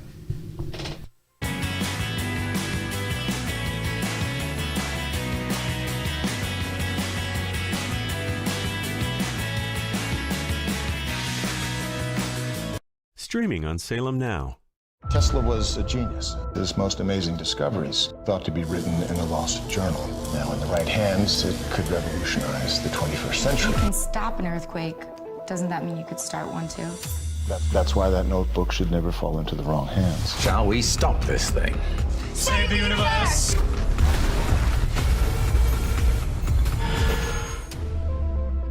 Look for Salem Now in the App Store or go to salemnow.com. Streaming on Salem Now. The public would be outraged if they knew the truth. Why do you think our politicians are not on the sidewalk right now talking to you? Don't have no respect. The old wall randomly turns into a guardrail, followed by miles of open border.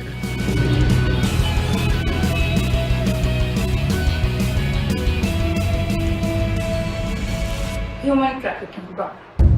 That journey is extremely dangerous.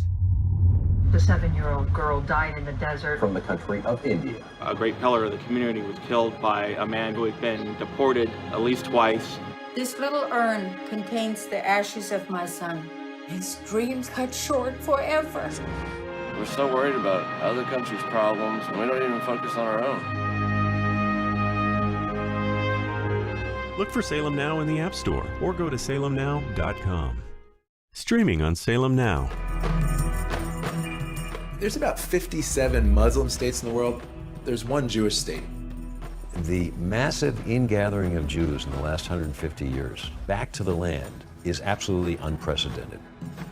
They say that there's no greater sign of redemption coming than the Jewish people returning to the hills of Judea. As a Christian, I've always supported Israel's claim to the Holy Land. To me, the Palestinians were just getting in the way of God's plan. 300,000 Palestinians are unemployed.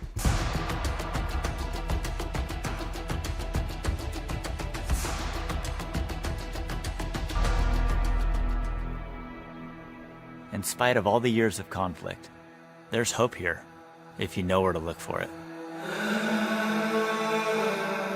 Stream on your phone, tablet, or TV. Look for Salem Now in the App Store or go to salemnow.com. Man, I miss my father, and I want him to be here with me, but he's not. We all had something in common. A lot of us were miserable. We had no fathers in our lives. This is how I began the life of crime. I desired to have a father who would tell me that what I did was wrong. Look for Salem Now in the App Store or go to salemnow.com.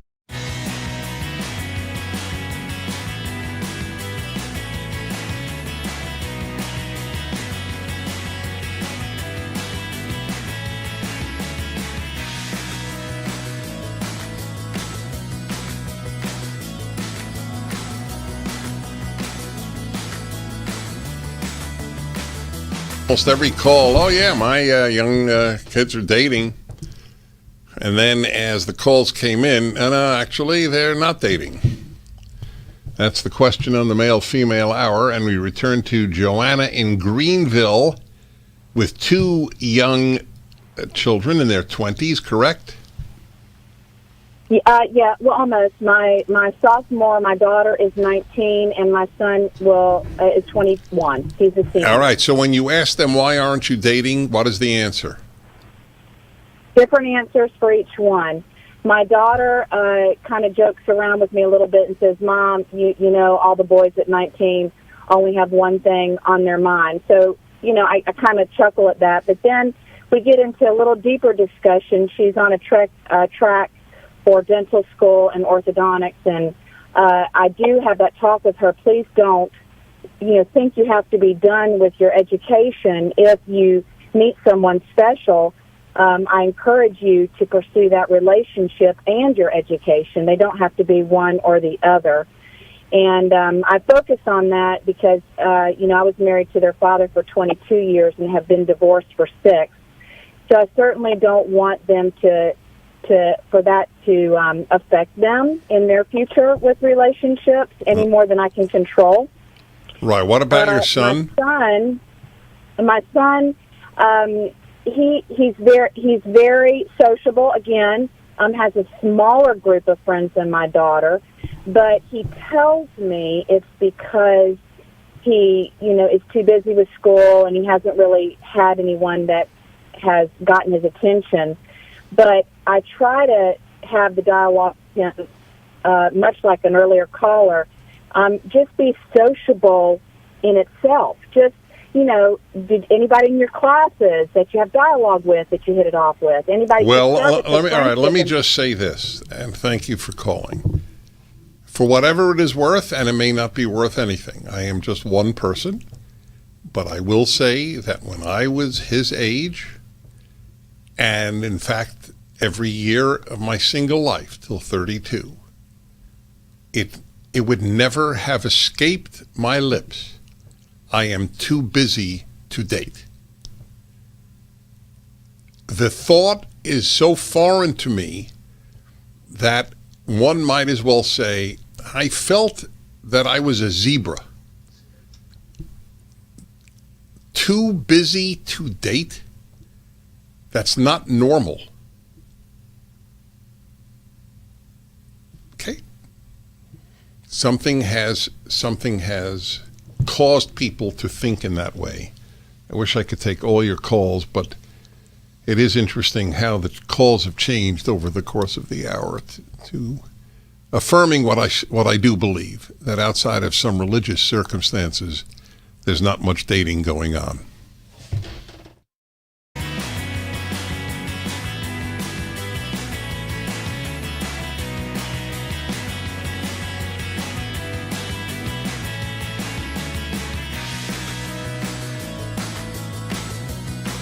Streaming on Salem Now. Fiance? No, I can't be your fiance. You're gonna go. You're gonna be my fiance, and you're gonna be the most amazing, fascinating, most successful man ever. We're only gonna be there for a few hours, eat dinner, and I promise we'll have the best breakup of all time. My baby, my princess. Oh, yeah. Pete a little bit. Stream on your phone, tablet, or TV. Look for Salem Now in the App Store or go to salemnow.com.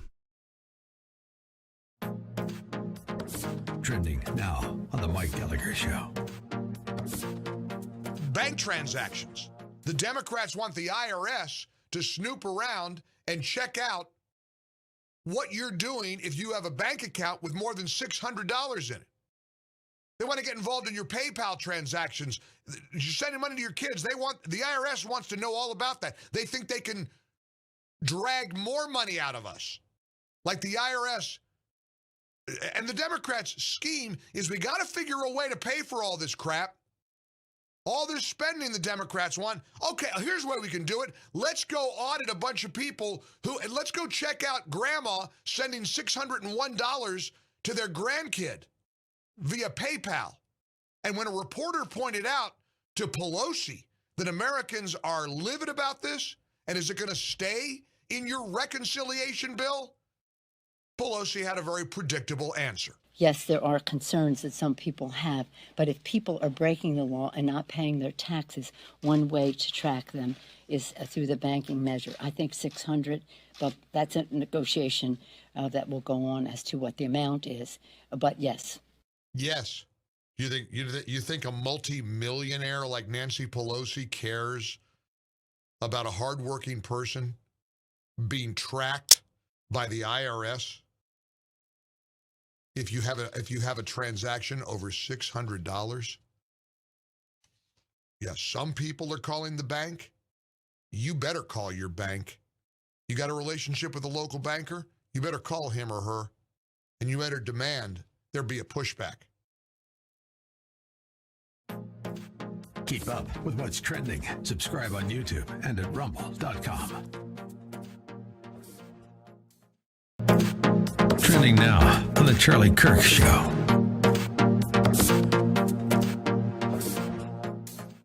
When there is a clash on the left between separate preferred activist groups, who gets preference? Who wins? Now, on the left, they have a hierarchy. Not any different than a hierarchy that you'd have in any sort of organization. You see, when the left has a moment of disagreement or conflict, it is very important to realize that there is a structure of what matters more than something else. I wrote a piece for humanevents.com where I wrote, it was literally called, "This Matters More Than That." Now, a great example of this is when Fauci, the lockdown artist, the anti-freedom activist, mad scientist, who is the best example of the technological and scientific elite that the left worships. When he was even confronted by a talk show host, where they asked Fauci, they said, "So do you think that young people should stop hooking up via Tinder and basically having very promiscuous relationships?" And Fauci said, "Well, you have to understand there's some risk to that." He didn't denounce it because he understood that if he came out against promiscuous behavior for young people, there'd be a revolution. Keep up with what's trending. Subscribe on YouTube today.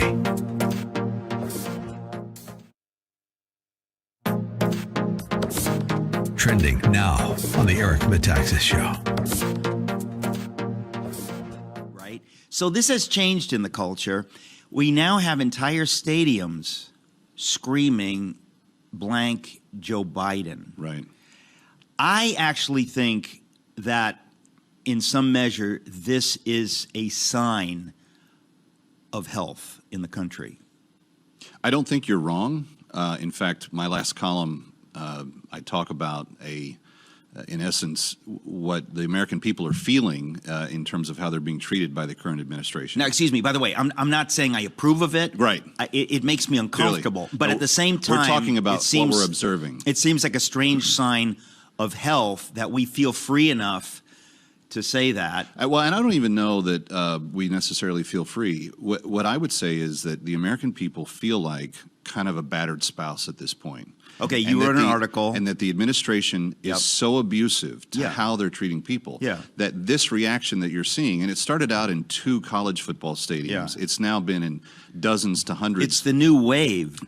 NFL teams had it going on this week. Talladega or NASCAR or whatever they ran had people chanting it.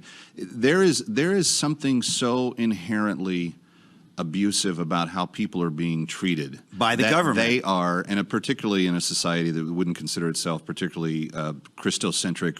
And it is, I am actually thankful, to your point, to see a degree of, we're not going to let this abuse continue, even if it's nothing more than using our freedom of speech to say something that's very vulgar and attach it to him. We're not taking it anymore. Keep up with what's trending. Subscribe today at rumble.com.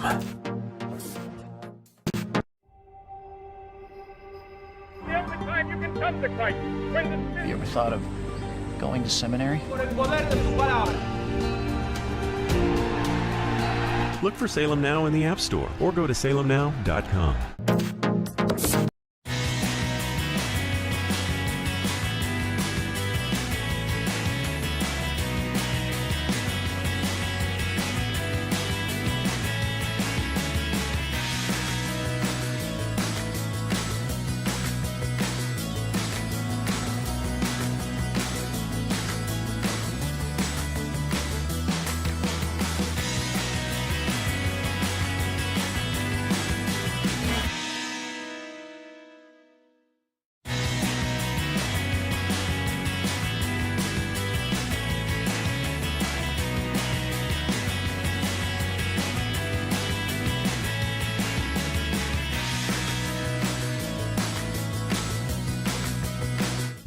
A good man is on the line. Sean Spicer, you will, of course, remember him as the White House press secretary under Mr. Trump, and he is now host of Spicer and Company, which airs weeknights at Eastern on Newsmax.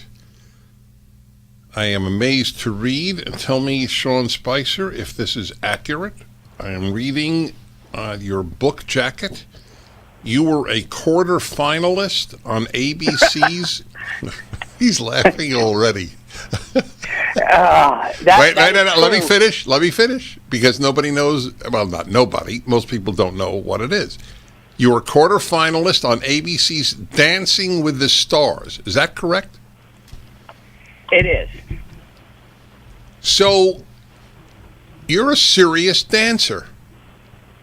Then that means you didn't watch, Dennis.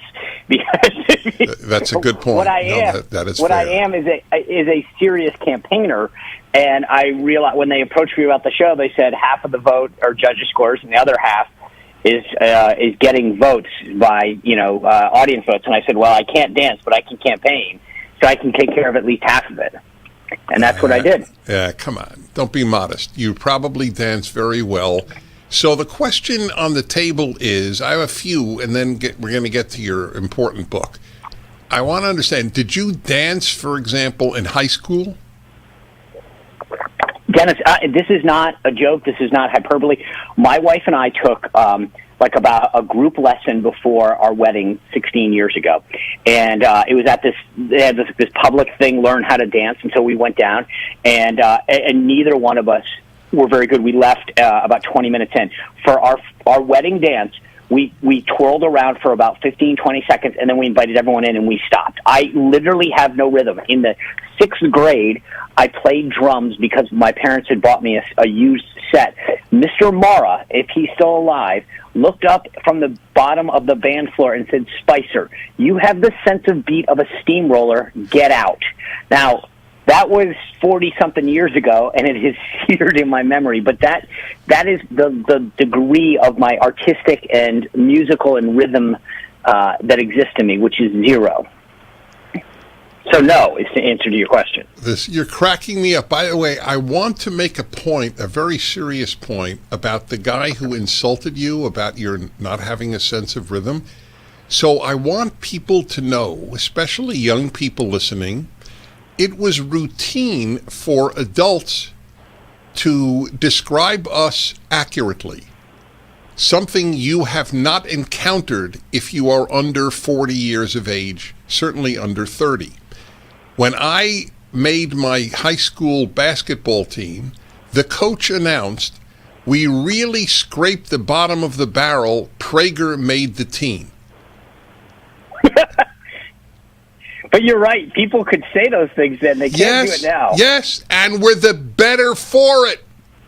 Well, you know what? Here's the funny thing is, here's the two things that I would say to you. One is, I didn't pursue artistic stuff. They were honest with me, which is, this is not your calling, and God forbid I'd wasted any more time doing something that didn't allow me to find things that I was better at. So I think that was good. Two is, you know what? It made me stronger. I think your point is we're all about everyone gets a trophy. Right. We were not treated as delicate. Right. That's not a good way to treat kids. I know, because then they grow up one day and they think they've been told that they're really good, and someone starts hearing them play the drums, and they're like, "Man, that's horrible." So do you have kids? Do you have kids? I do. And do you treat them delicately? No, I tell them when they played well, I tell them they played well, and then when they don't, I'll say, "Hey, I know you tried, but that wasn't your best outing, and we're going to try again, and we're going to work harder, and we're going to go out and practice." But that's what I want them to know, is that you don't have to win every time. You can try harder. Sometimes, frankly, it's not even a question of trying hard. There are things you're not good at. Yes, that's correct. That is right. You know what? But there is something that you are good at. That's right. Both are true. That's exactly right. It was funny. I was in college, and this is the example I give a lot of young people. I was going off to Washington, D.C. for a semester, and I took this internship. It was called at the time the Government Affairs Institute or something. And a guy who had just come back at my college a year ahead of me had suggested it. He said, "I had a wonderful internship. You would love it." So I turned down all of these other things that I thought I would like. And I finished the internship, and I wrote my final paper on why I hated my internship. And I got an A. And the point that I tell people is, what I learned is that what he liked wasn't what I liked. Right. And that sometimes finding out what you don't like is or what you're not good at. Right. And I didn't. He was a researcher. Well, this is great stuff. Sean Spicer's new book is I Do Not Have Rhythm, and it was... That's the next one. Actually, the book just come out is very important. Radical Nation, Joe Biden and Kamala Harris's Dangerous Plan for America. And he is exactly the person to write such a book. So let me ask you about these two. Here's my bottom line. And you may differ, and I beg you to differ if you do. And this is my bottom line. It is irrelevant what Democrat is president or what Democrat is vice president. They are interchangeable in their leftism. That's my position. I disagree. Good. I'm glad. Go ahead. So, look, I agree prior to Joe Biden, and part of the point of the book is this. I think all of us thought that Joe Biden would stay in the guardrails of a Democrat, meaning that he was going to be what Clinton and Obama were and be a little bit to the left of, on the left side of the road, but within the guardrails. Joe Biden understands something, which is that time is short. He has a Democratic Senate and a Democratic House. He wants to cement the legacy to say, to Barack Obama, you may have been the first black president, but I will be the most progressive president ever. That's what I promised the American people. And he gets it. He wants to outdo FDR. And you will have a string of Democratic presidents going back through history, and people will study them and remember them. What Biden wants is a legacy, and his legacy is big government. He wants to have more programs, more spending. And I argue in the book, that's why I call it Radical Nation, not just leftist nation. It's a radical nation. They want to make D.C. a state, pack the courts, allow people over the southern border, enact more and more spending. And we're talking trillions of dollars of spending in one bill. This is not John Kennedy. This is not Bill Clinton. This is Joe Biden trying to cement a progressive legacy that will be admired for decades, if not generations, by folks on the left. And he gets it. Understand this, Dennis, that when he said he would be the most progressive president ever, 3 Fridays ago, in an interaction with the press, he said this, quote, if we pass my 1.2 and 3.5 pieces of legislation, we will fundamentally transform the structure and nature of the economy. That's not tinkering around. Transform. Who asked for this? I didn't. I don't even think most Democrats did. No one wanted to transform the structure and nature, but he understands this. If he does it, if more people become addicted to government, which is what he wants, then he will have fundamentally transformed something that will be part of his legacy forever. Well, that was a very thoughtful response. So let me... That means a lot coming from you. I mean, knowing your videos and how well you think about things, to even somewhat impress you is quite an honor. That's very sweet of you to say. So it does, though. So let me pursue it. So... Okay. Let us say Nancy Pelosi were president. Would things be different? Maybe in the sense that Pelosi wants deals. She'll go incrementally to the left. But I think that Biden has waited his whole life to be president, and that he has dreamed of a legacy. I don't know that Pelosi, she's never even hinted at running for president. Granted, it's way past her time. But I think that she is more of an institutionalist. She wants to grow government, sure, but I don't think she's ever thought to herself, I want to go down in history as the most progressive. No, it's a very interesting response. We may not even differ. You may have changed my mind, to be honest. Because I agree with you. I think he stands for nothing except for making a name. And to make a name as the most quote-unquote progressive president in history is something that apparently is important to him. So I'm very happy I asked Sean Spicer the question. Argues for your reading the book, Radical Nation, Joe Biden and Kamala Harris's Dangerous Plan for America. Back in a moment.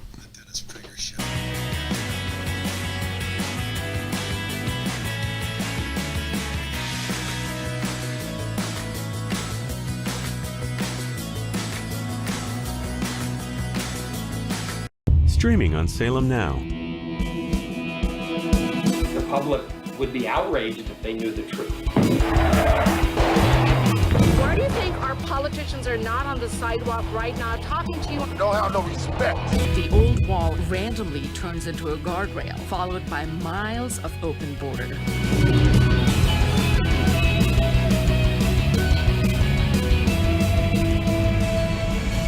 Human trafficking gone. That journey is extremely dangerous. The 7-year-old girl died in the desert. From the country of India. A great pillar of the community was killed by a man who had been deported at least twice. This little urn contains the ashes of my son. His dreams cut short forever. We're so worried about other countries' problems, and we don't even focus on our own. Look for Salem Now in the App Store or go to salemnow.com. Streaming on Salem Now. There's about 57 Muslim states in the world. There's one Jewish state. The massive ingathering of Jews in the last 150 years back to the land is absolutely unprecedented. They say that there's no greater sign of redemption coming than the Jewish people returning to the hills of Judea.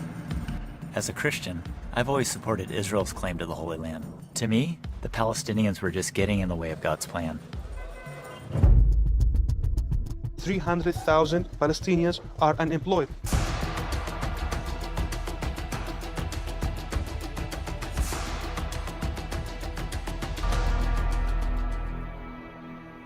In spite of all the years of conflict, there's hope here, if you know where to look for it. Stream on your phone, tablet, or TV. Look for Salem Now in the App Store or go to salemnow.com. Man, I miss my father, and I want him to be here with me, but he's not. We all had something in common. A lot of us were miserable. We had no fathers in our lives. This is how I began the life of crime. I desired to have a father who would tell me that what I did was wrong. Look for Salem Now in the App Store or go to salemnow.com. I grew up poor, which is even worse than being poor. We would have sandwiches with no meat. My American dream entailed working hard and making $20,000 a year. But I surpassed that goal and became a corporate CEO. We'll all be able to say, free at last, free at last. Look for Salem Now in the App Store or go to salemnow.com. Judge Thomas, you solemnly swear to tell the truth, the whole truth, and nothing but the truth, so help you God. I do. I was under constant attack. You're not really black because you're not doing what we expect black people to do. This is the wrong black guy. He has to be destroyed. So you'd still like to serve on the Supreme Court? I'd rather die than withdraw from the process. Look for Salem Now in the App Store or go to salemnow.com. This is why we're fighting for the soul of America. You should be able to share ideas without fear of being fired from your job or shouted down. You are not to be heard. This is one of the few things we have no precedent for in the United States. You have the right to remain silent. Look for Salem Now in the App Store or go to salemnow.com.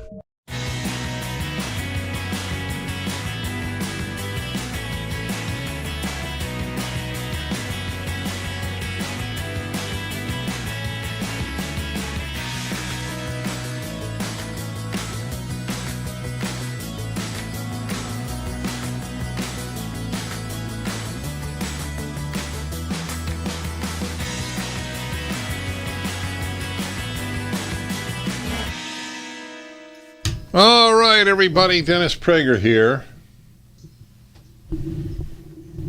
For reasons that puzzle every single one of us at the Dennis Prager Show, Sean Spicer, that is not on right now. Perhaps something happened with his phone. Literally, in this case, only he and God know. Anyway, his book is Radical Nation, Joe Biden and Kamala Harris's Dangerous Plan for America. I am curious on what side of this question you, my listener, fall or falls.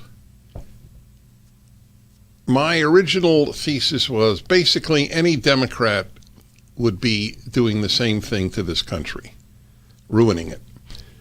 Or if you are a progressive, making it a wonderful country with massive debt and an unlimited number of illegal aliens coming into the country. If you think that's great, then all right. So the question is, what Democrat would act differently? Sean Spicer made a very, I think, important point that he is particularly animated, Joe Biden, to go down in history as the most progressive. Sean Spicer, are you back? I am, sir. Apologies for that. Yeah, so I had said when you were off, only Sean Spicer and God knows why he's still not on. So I was right. You knew. But can I? You know, the funny thing is, I was about to make a point that I think, and I'm going to borrow a phrase, and I hope I earn it. And I think this is a very Prager-esque point that I want to make, because as a student of your videos, the point that I want to make in the book is this, and this dovetails off of what you were asking. These guys get power. If you understand that all of their policies are geared towards maintaining political power and growing it, you get it. For example, and this is my Prager point, the Democrats will tell you that making the District of Columbia a state is about giving the people of the District of Columbia voting rights. Well, I'm for voting rights. I want people to be able to vote. I think that's very American. So let's just dissect this for a minute. In 1790, the government took a section of Virginia and a section of Maryland, created a 10-square-mile district, just like our framers asked, so that we could have a federal seat of government. Okay, that's great. Well, in 1835, they gave back the portion of Virginia. That's actually where I live now because they weren't using it. Well, then let's think about this. If you really care about those other people having voting rights, why wouldn't you give the other part back to Maryland, which was taken from Maryland, problem solved, and then those people get to vote. They live in a state. Everybody's happy, right? And you keep the mall from the Capitol to the White House, create that federal district. Problem solved. Well, wait a second. Here's the thing. If you do that, then, gosh, you don't create a second state, and the District of Columbia is currently drawn, votes 95-5 Democrat, which means the Democrats wouldn't get 2 permanent Democratic senators. And that's why they want to make D.C. a state. It has nothing to do with voting rights because it defies logic how they achieve their goal. And that's the problem with so many of the policies. If you actually stop and recognize how and why they're doing what they do, it's not about the stated goal, it's about the political power. Terrific again. That's right. That is the answer. Give it back to Maryland. Well, I never thought of that. That's exactly right. You want them to have voting rights, then drop District of Columbia, because you're right. It's a completely phony issue. They just want 2 more Senate seats. They don't care. Right, and it's an easy answer, right? It was, and the best part is there's precedent, right? 1835. Yes, because of Virginia. Part of Virginia. So, yes. And but what I have argued to Republicans, Dennis, on Capitol Hill is, guys, take advantage of this. Get ahead of the issue.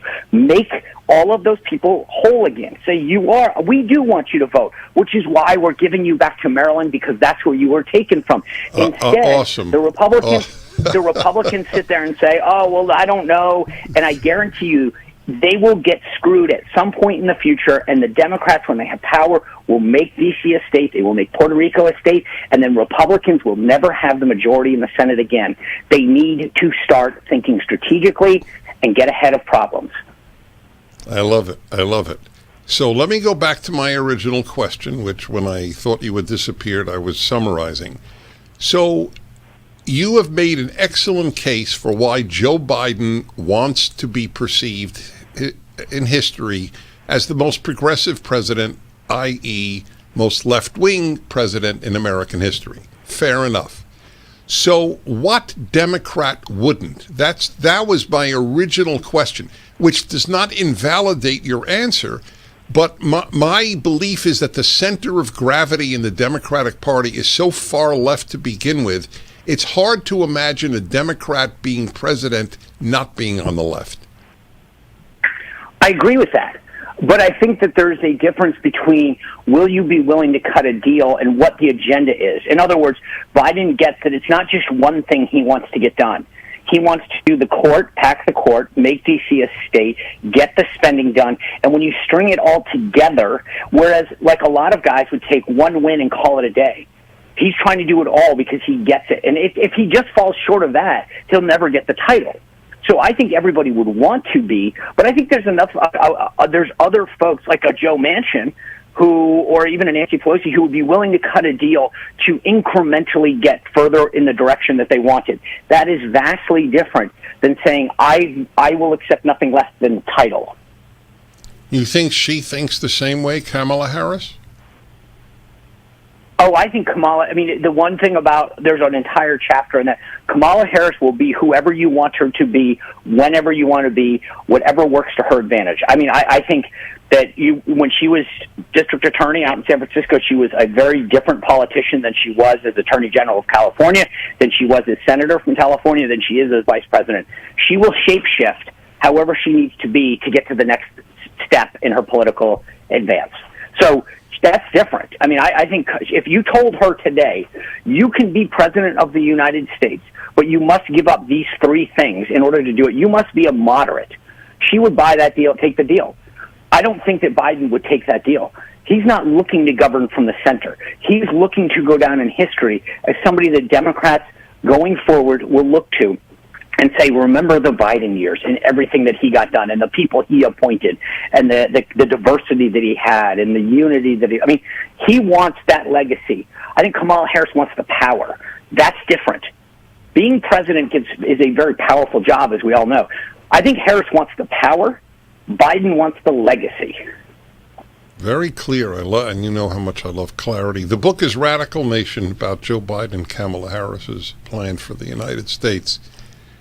And you're making a very powerful case here.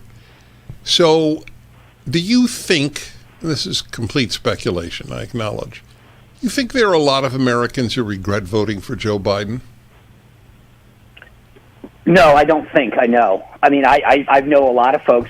I called the last election style over substance. The people who I know that voted, you know, that are within sort of our persuadable, said I didn't like the tweets. All right, hold on. This is big stuff. We'll continue. Radical Nation. It's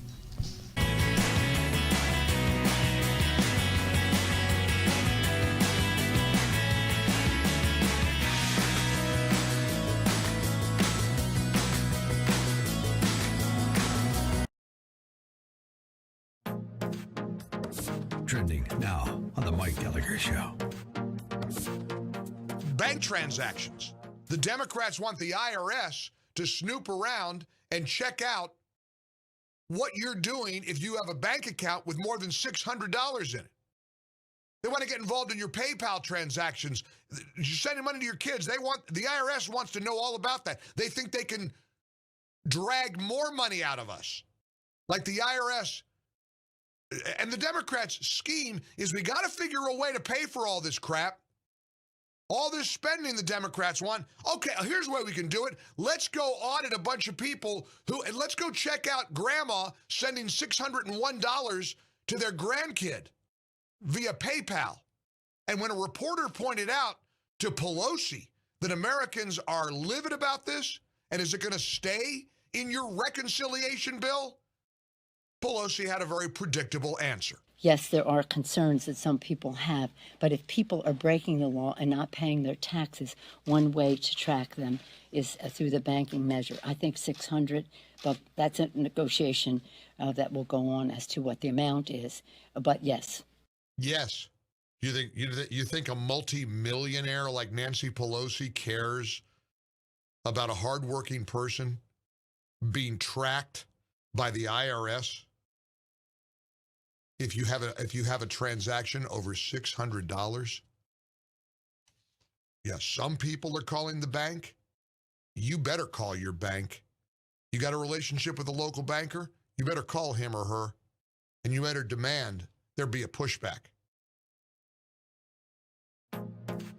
Keep up with what's trending. Subscribe on YouTube and at rumble.com.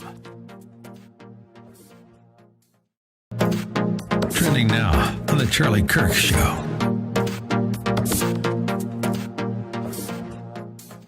When there is a clash on the left between separate preferred activist groups, who gets preference?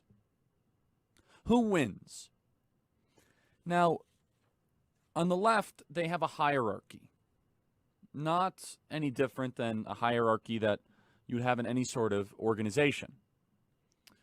You see, when the left has a moment of disagreement or conflict, it is very important to realize that there is a structure of what matters more than something else. I wrote a piece for humanevents.com where I wrote, it was literally called, "This Matters More Than That." Now, a great example of this is when Fauci, the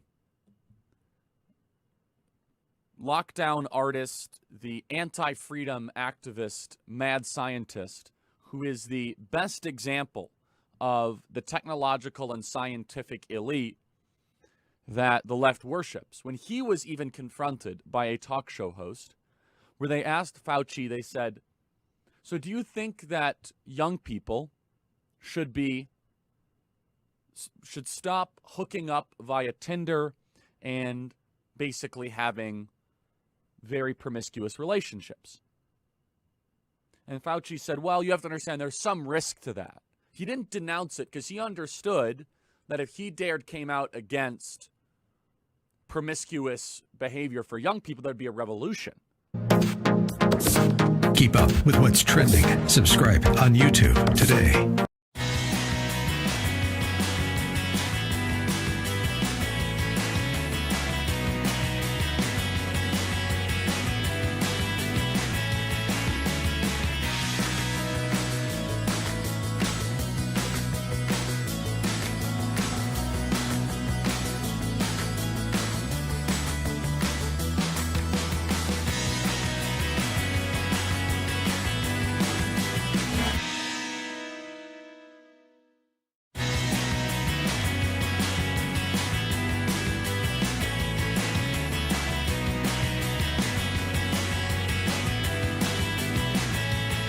If we had a video of our guests, you would see Sean Spicer dancing right now to this music.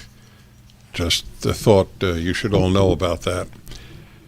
Sean Spicer is one of these truly thoughtful people on the political scene. That's why I'm keeping him on as long as I am about this book, Radical Nation. It's up at DennisPrager.com. I mean, just... every point you've made, I've considered truly important. No wonder you have... Wow, that's an honor, sir. Well, it's an honor to me that you consider it an honor, so it's mutual. And he is, I want to remind people, on Newsmax every night, 6 p.m. Eastern, Newsmax TV. I've had the delight of being on his show, and will be again. But in any event, the book is important, Radical Nation, about Joe Biden and Kamala Harris. So I asked you, what is your perception on the number of Americans who regret voting for Joe Biden? So I would get, let's just say of the people who voted for Biden, my guess is 35 to 40% regret it. I think there are enough Democrats out there that will never regret voting for a Democrat.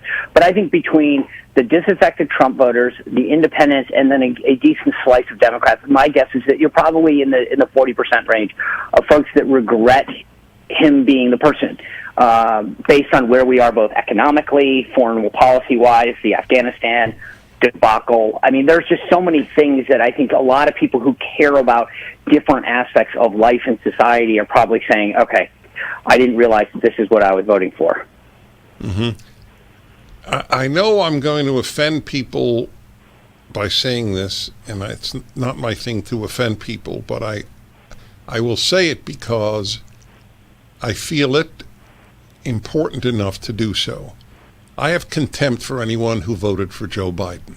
And I know people whom I think are wonderful human beings. So I want to be specific. I have contempt for their vote.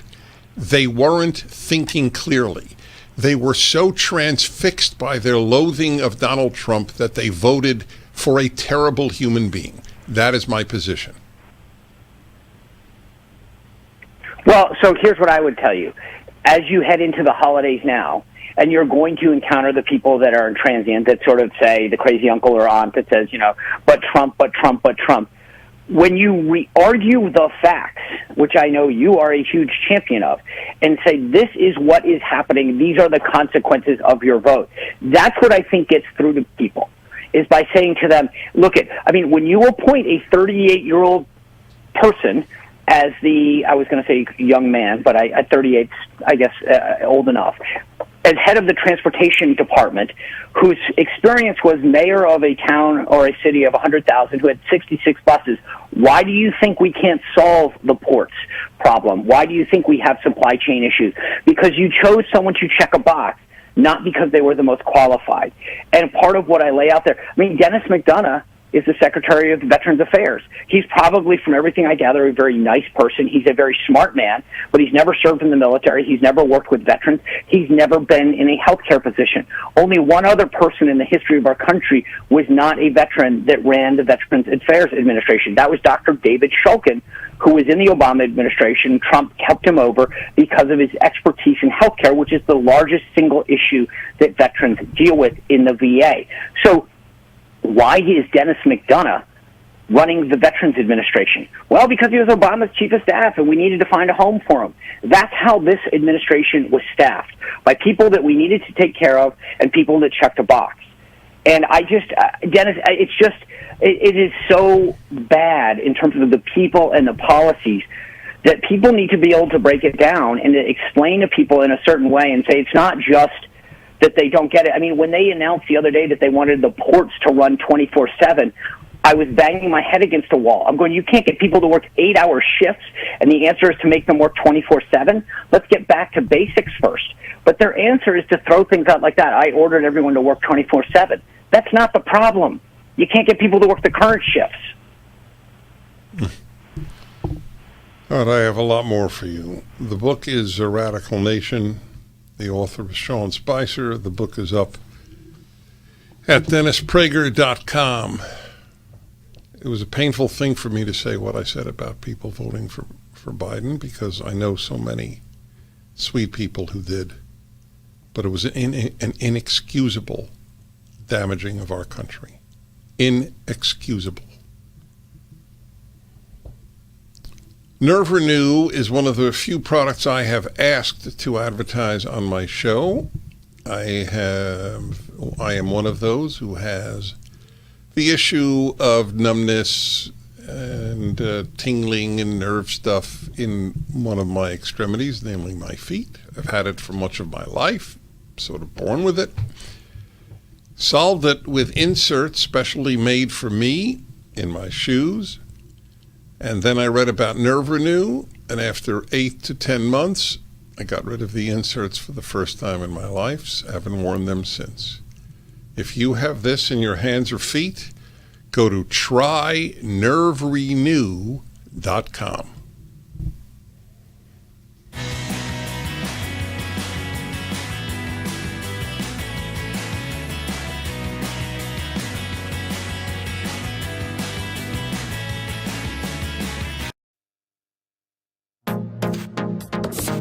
Trending now on the Eric Metaxas Show. It's not just about saying I have a right in this country to not have the government not allow me to go to church, but also that the government cannot compel me to participate in any sort of event, including a vaccine, by the way, that goes against my sincerely held religious beliefs. And so it should just be a matter of course that if you have a conscious objection, then you can say, I, as a Christian, as a Muslim, as a Jew, as any sort of religion. I mean, this covers all religions, by the way, all faiths, all sincerely held beliefs. You should be able to say, I decline to be coerced into participation. But what we're seeing is that a lot of employers are not only requiring a lot of information for people to say, well, you have to justify your religious exemption. We're also seeing that they want this so-called, what they're calling an interactive process. That's basically an interrogation. I have clients right now that they have filed for a religious exemption on the basis of we're pro-life, that's what the Bible teaches, and I cannot take this vaccine. And the Human Resources Department, from the legal counsel of these employers, want to sit down and basically interrogate them and say, is this really a sincerely held religious belief? And they're using this as a pretext to try to deny religious exemptions. It's absurd, and I hope that when there are more lawsuits filed, like just today, in Texas, United Airlines was forbidden from enforcing their vaccine mandate against employees who are claiming a religious exemption. So we're already seeing that the courts are protecting this, but hopefully it'll be more than just Texas.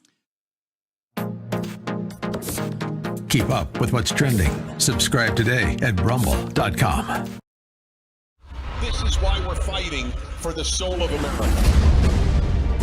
You should be able to share ideas without fear of being fired from your job or shouted down. You are not to be heard. This is one of the few things we have no precedent for in the United States.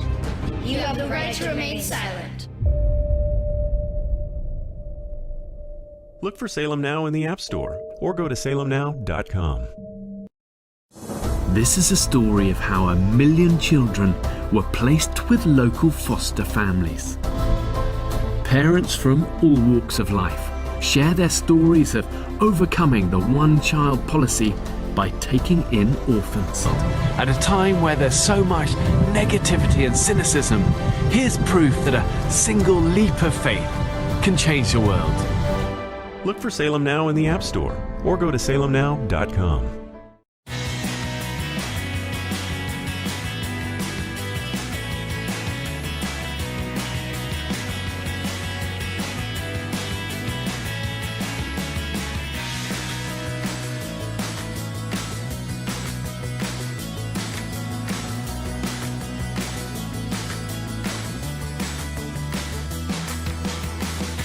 Press secretary of Donald Trump and is now host of Spicer and Company, airs weeknights 6 p.m. Eastern on Newsmax TV. Important, brief book, Radical Nation, Joe Biden and Kamala Harris's Dangerous Plan for America. So you believe many people who voted for him regret it. And do you believe, as I do, that many of them, at least the ones I know, I'm talking even extended family, the ones I know did so because of their antipathy to Donald Trump, not because they were enthused? Oh yeah, there wasn't much to get excited for with Joe Biden. I mean, and so he's been around for 50 years. I think most people, even Democrats, would say, after 50 years in Washington, he really hasn't solved much. I just don't think that there was a ton of excitement for him. And frankly, the vice president was someone that had been rejected early on in the Democratic primary. But as I talk to people over and over again, as I like to say, it was style over substance. They were like, I just don't like what Trump's saying. I don't like his tweets. I don't like how he treated this person. It wasn't about the substance. It wasn't about the policies. I literally would say, and I'm sure you heard the same thing, I love what he did with taxes. I love how he's handling trade, but I just don't like the tweets or whatever. And I would make the argument to people, and I would say, let me ask you a question. Has a tweet ever made your life better in any way, shape, or form? Or conversely, has it hurt you? Has it affected your life in a negative way? And they would say no. And I'd say, okay, so would you rather have somebody that tweets positive things, says great things during speeches, but your life changes in no positive way, or maybe it gets adversely impacted? And they would say, yeah, but. And I'm going, no. But that's what we're talking about now, is that you would rather talk about your feelings and how something made you feel versus whether or not, your community got stronger or better, your business grew, your wages increased, your education system for your kids got, better. All of that was what we were talking about. And yet I think the substance versus style argument is what we were dealing with. Well, I can only say what I said earlier, just in different words. Anybody who votes for President of the United States based on style over substance. But when you and I and some other folks from the Salem Radio Group did an event, and I believe it was outside, it was in Texas. It was either in San Antonio, or Katy, Texas. I'm not remembering which one exactly. You made a brilliant case about Trump, a biblical case, if I will, that at least that's how I interpret it, of why Trump, as an imperfect messenger of God, sort of was, and I never forgot it, because I thought to myself, that is exactly the point here. We don't need necessarily perfect vessels to get things done. Sometimes it's done through the most imperfect way. And I've never forgotten that, because I look back, as I said a moment ago, and you can look back, I think Obama was a fantastic orator. He gave great speeches. He sometimes crafted, or his staff did, great tweets. But at the end of the day, that doesn't make your life better. It doesn't make the country stronger. It doesn't, enable us to take on China or to stand up to China. And yet, people sometimes, I think, buy into that versus what has the person actually done for me, for my community, for the country. And it's just such an odd way of looking at who we want as leaders right now. That's exactly my position. So I'll put you on the spot, but you don't have to address it directly. Address it any way you want. I will just say my position is he was the greatest president, Donald Trump, of my lifetime in terms of accomplishments, which is all I care about, basically, as president. Having said that, I do not want him to run again, because then everything is about him and not the damage the left does to the country. So please react to my position. Here's the thing. I buy into everything you said at the beginning. I am about getting things done, policies, and things enacted. And I have been around and in politics for just shy of 30 years. I've heard a lot of great speeches. I've heard a lot of great things being promised to me. What I thought was unique about the Trump administration was the ability to cut through all of it and get it done. And I think we are at a precipice right now, especially with respect to China, that if someone doesn't say, I don't care anymore, I'm willing to stand up to them, I'm willing to stand up and put America first, that the speeches and the tough talk won't matter anymore. And I just don't think we have a lot of time anymore left. And if it's somebody else, that's fine, but I think we need somebody who's willing to put it all on the line, Trump did. Right. So I agree with you. But there is a more important question than all of that, and that is, would he win? Yes. I don't. So first of all, look, if Trump runs, he will be the Republican nominee. I don't care how leftist somebody is. I think if you have a pulse and a second or third degree education, and you look at how the Republican nomination is won, in other words, how you acquire the 1,200 plus delegates, there is nobody that can compete with Trump. I don't think it's a debatable fact. Just in terms of his grip, you look at the early states, Iowa, New Hampshire, Nevada, South Carolina, and then you go into Super Tuesday. There is no one that could put together something that would compete with that. So that's just a political fact as far as I'm concerned. So then you actually talk about the general election. Here's the thing. I think that there are three options. One, Biden runs again for a second term. Unlikely, but, you got to play it. I think he beats him every day of the week based on what we've seen, number one. Number two is it's Kamala Harris. I think that Democrats reject her. They've already done it. That's a fact. So I think he beats her. The third option right now, I think, is Pete Buttigieg.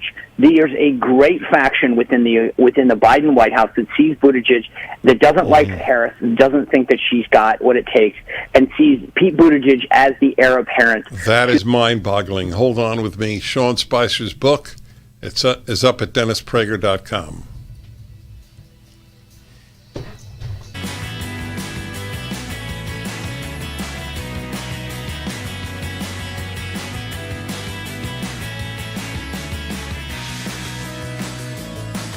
Streaming on Salem Now. You're out of your mind if you think this family can pick you up every time you fall.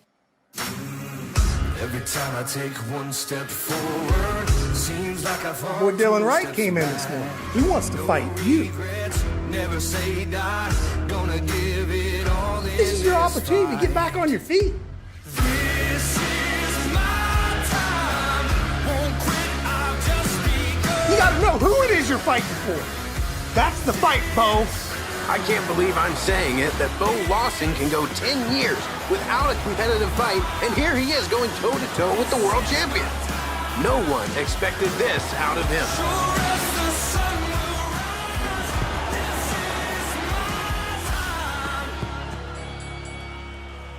Stream on your phone, tablet, or TV. Look for Salem Now in the App Store or go to salemnow.com. Streaming on Salem Now. I grew up poor, which is even worse than being poor. Our lunch consisted of whatever my mother could scrape together from the dinner the night before. We would have sandwiches with no meat. My American dream entailed working hard and making $20,000 a year. But I surpassed that goal and became a corporate CEO. Put in an economic growth plan called 999. We'll all be able to say, free at last, free at last.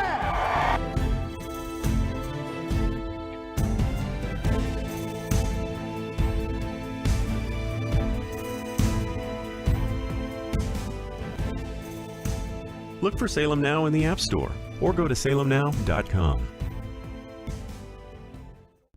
Man, I miss my father, and I want him to be here with me, but he's not. We all had something in common. A lot of us were miserable. We had no fathers in our lives. This is how I began the life of crime. I desired to have a father who would tell me that what I did was wrong. Look for Salem Now in the App Store or go to salemnow.com.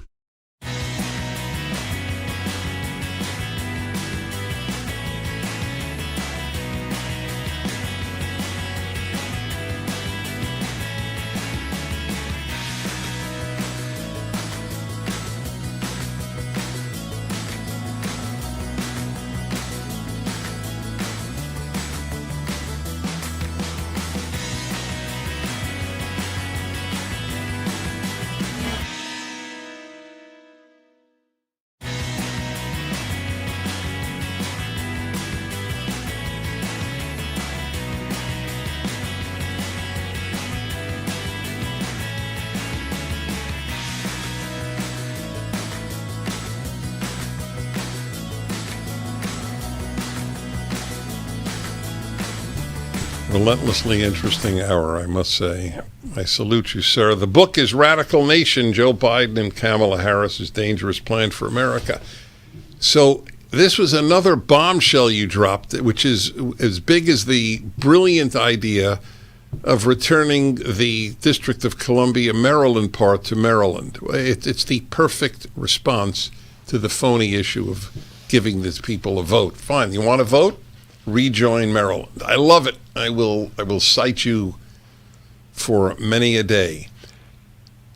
Pete Buttigieg is the most popular Democrat. Is that what you're telling me?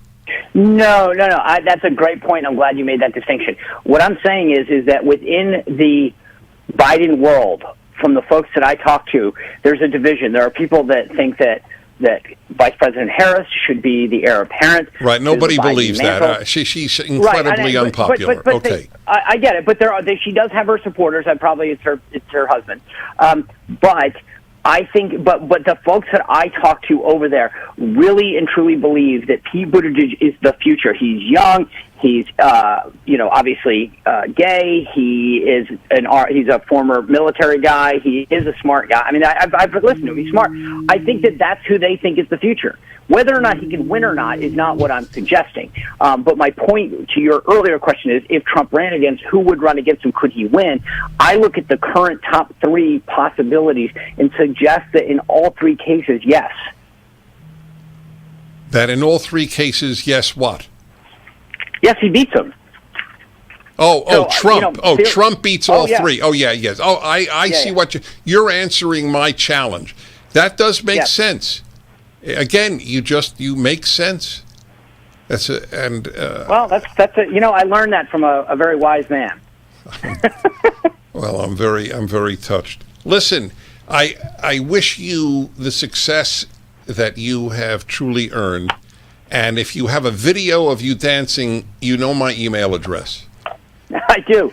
Okay. You know, the funny thing is, just so you know, because I don't want people. The last chapter in the book is called Chapter 20, is a conservative action plan, and I talk about this is not just me coming on Dennis Prager's radio show sucking up to the host. I wrote about it in the book because I think that in such a succinct way, people can learn about key issues, whether it's the Constitution, learn about Israel, all of these things. PragerU videos, to me, are the easiest way people can understand a common sense. I don't think that they're necessarily conservative. You may disagree. I think they just make sense. They break down important key issues in a way that people go, I get it now. And I talk about it. If you have a kid and you want them to understand the reality of what's happening, get them to watch PragerU videos. And it's true, he does write about it. I didn't mention it because rare moment of humility. I want to make sure you get your due. God bless you, and you know I mean that. Sean Spicer's book, Radical Nation, up at DennisPrager.com.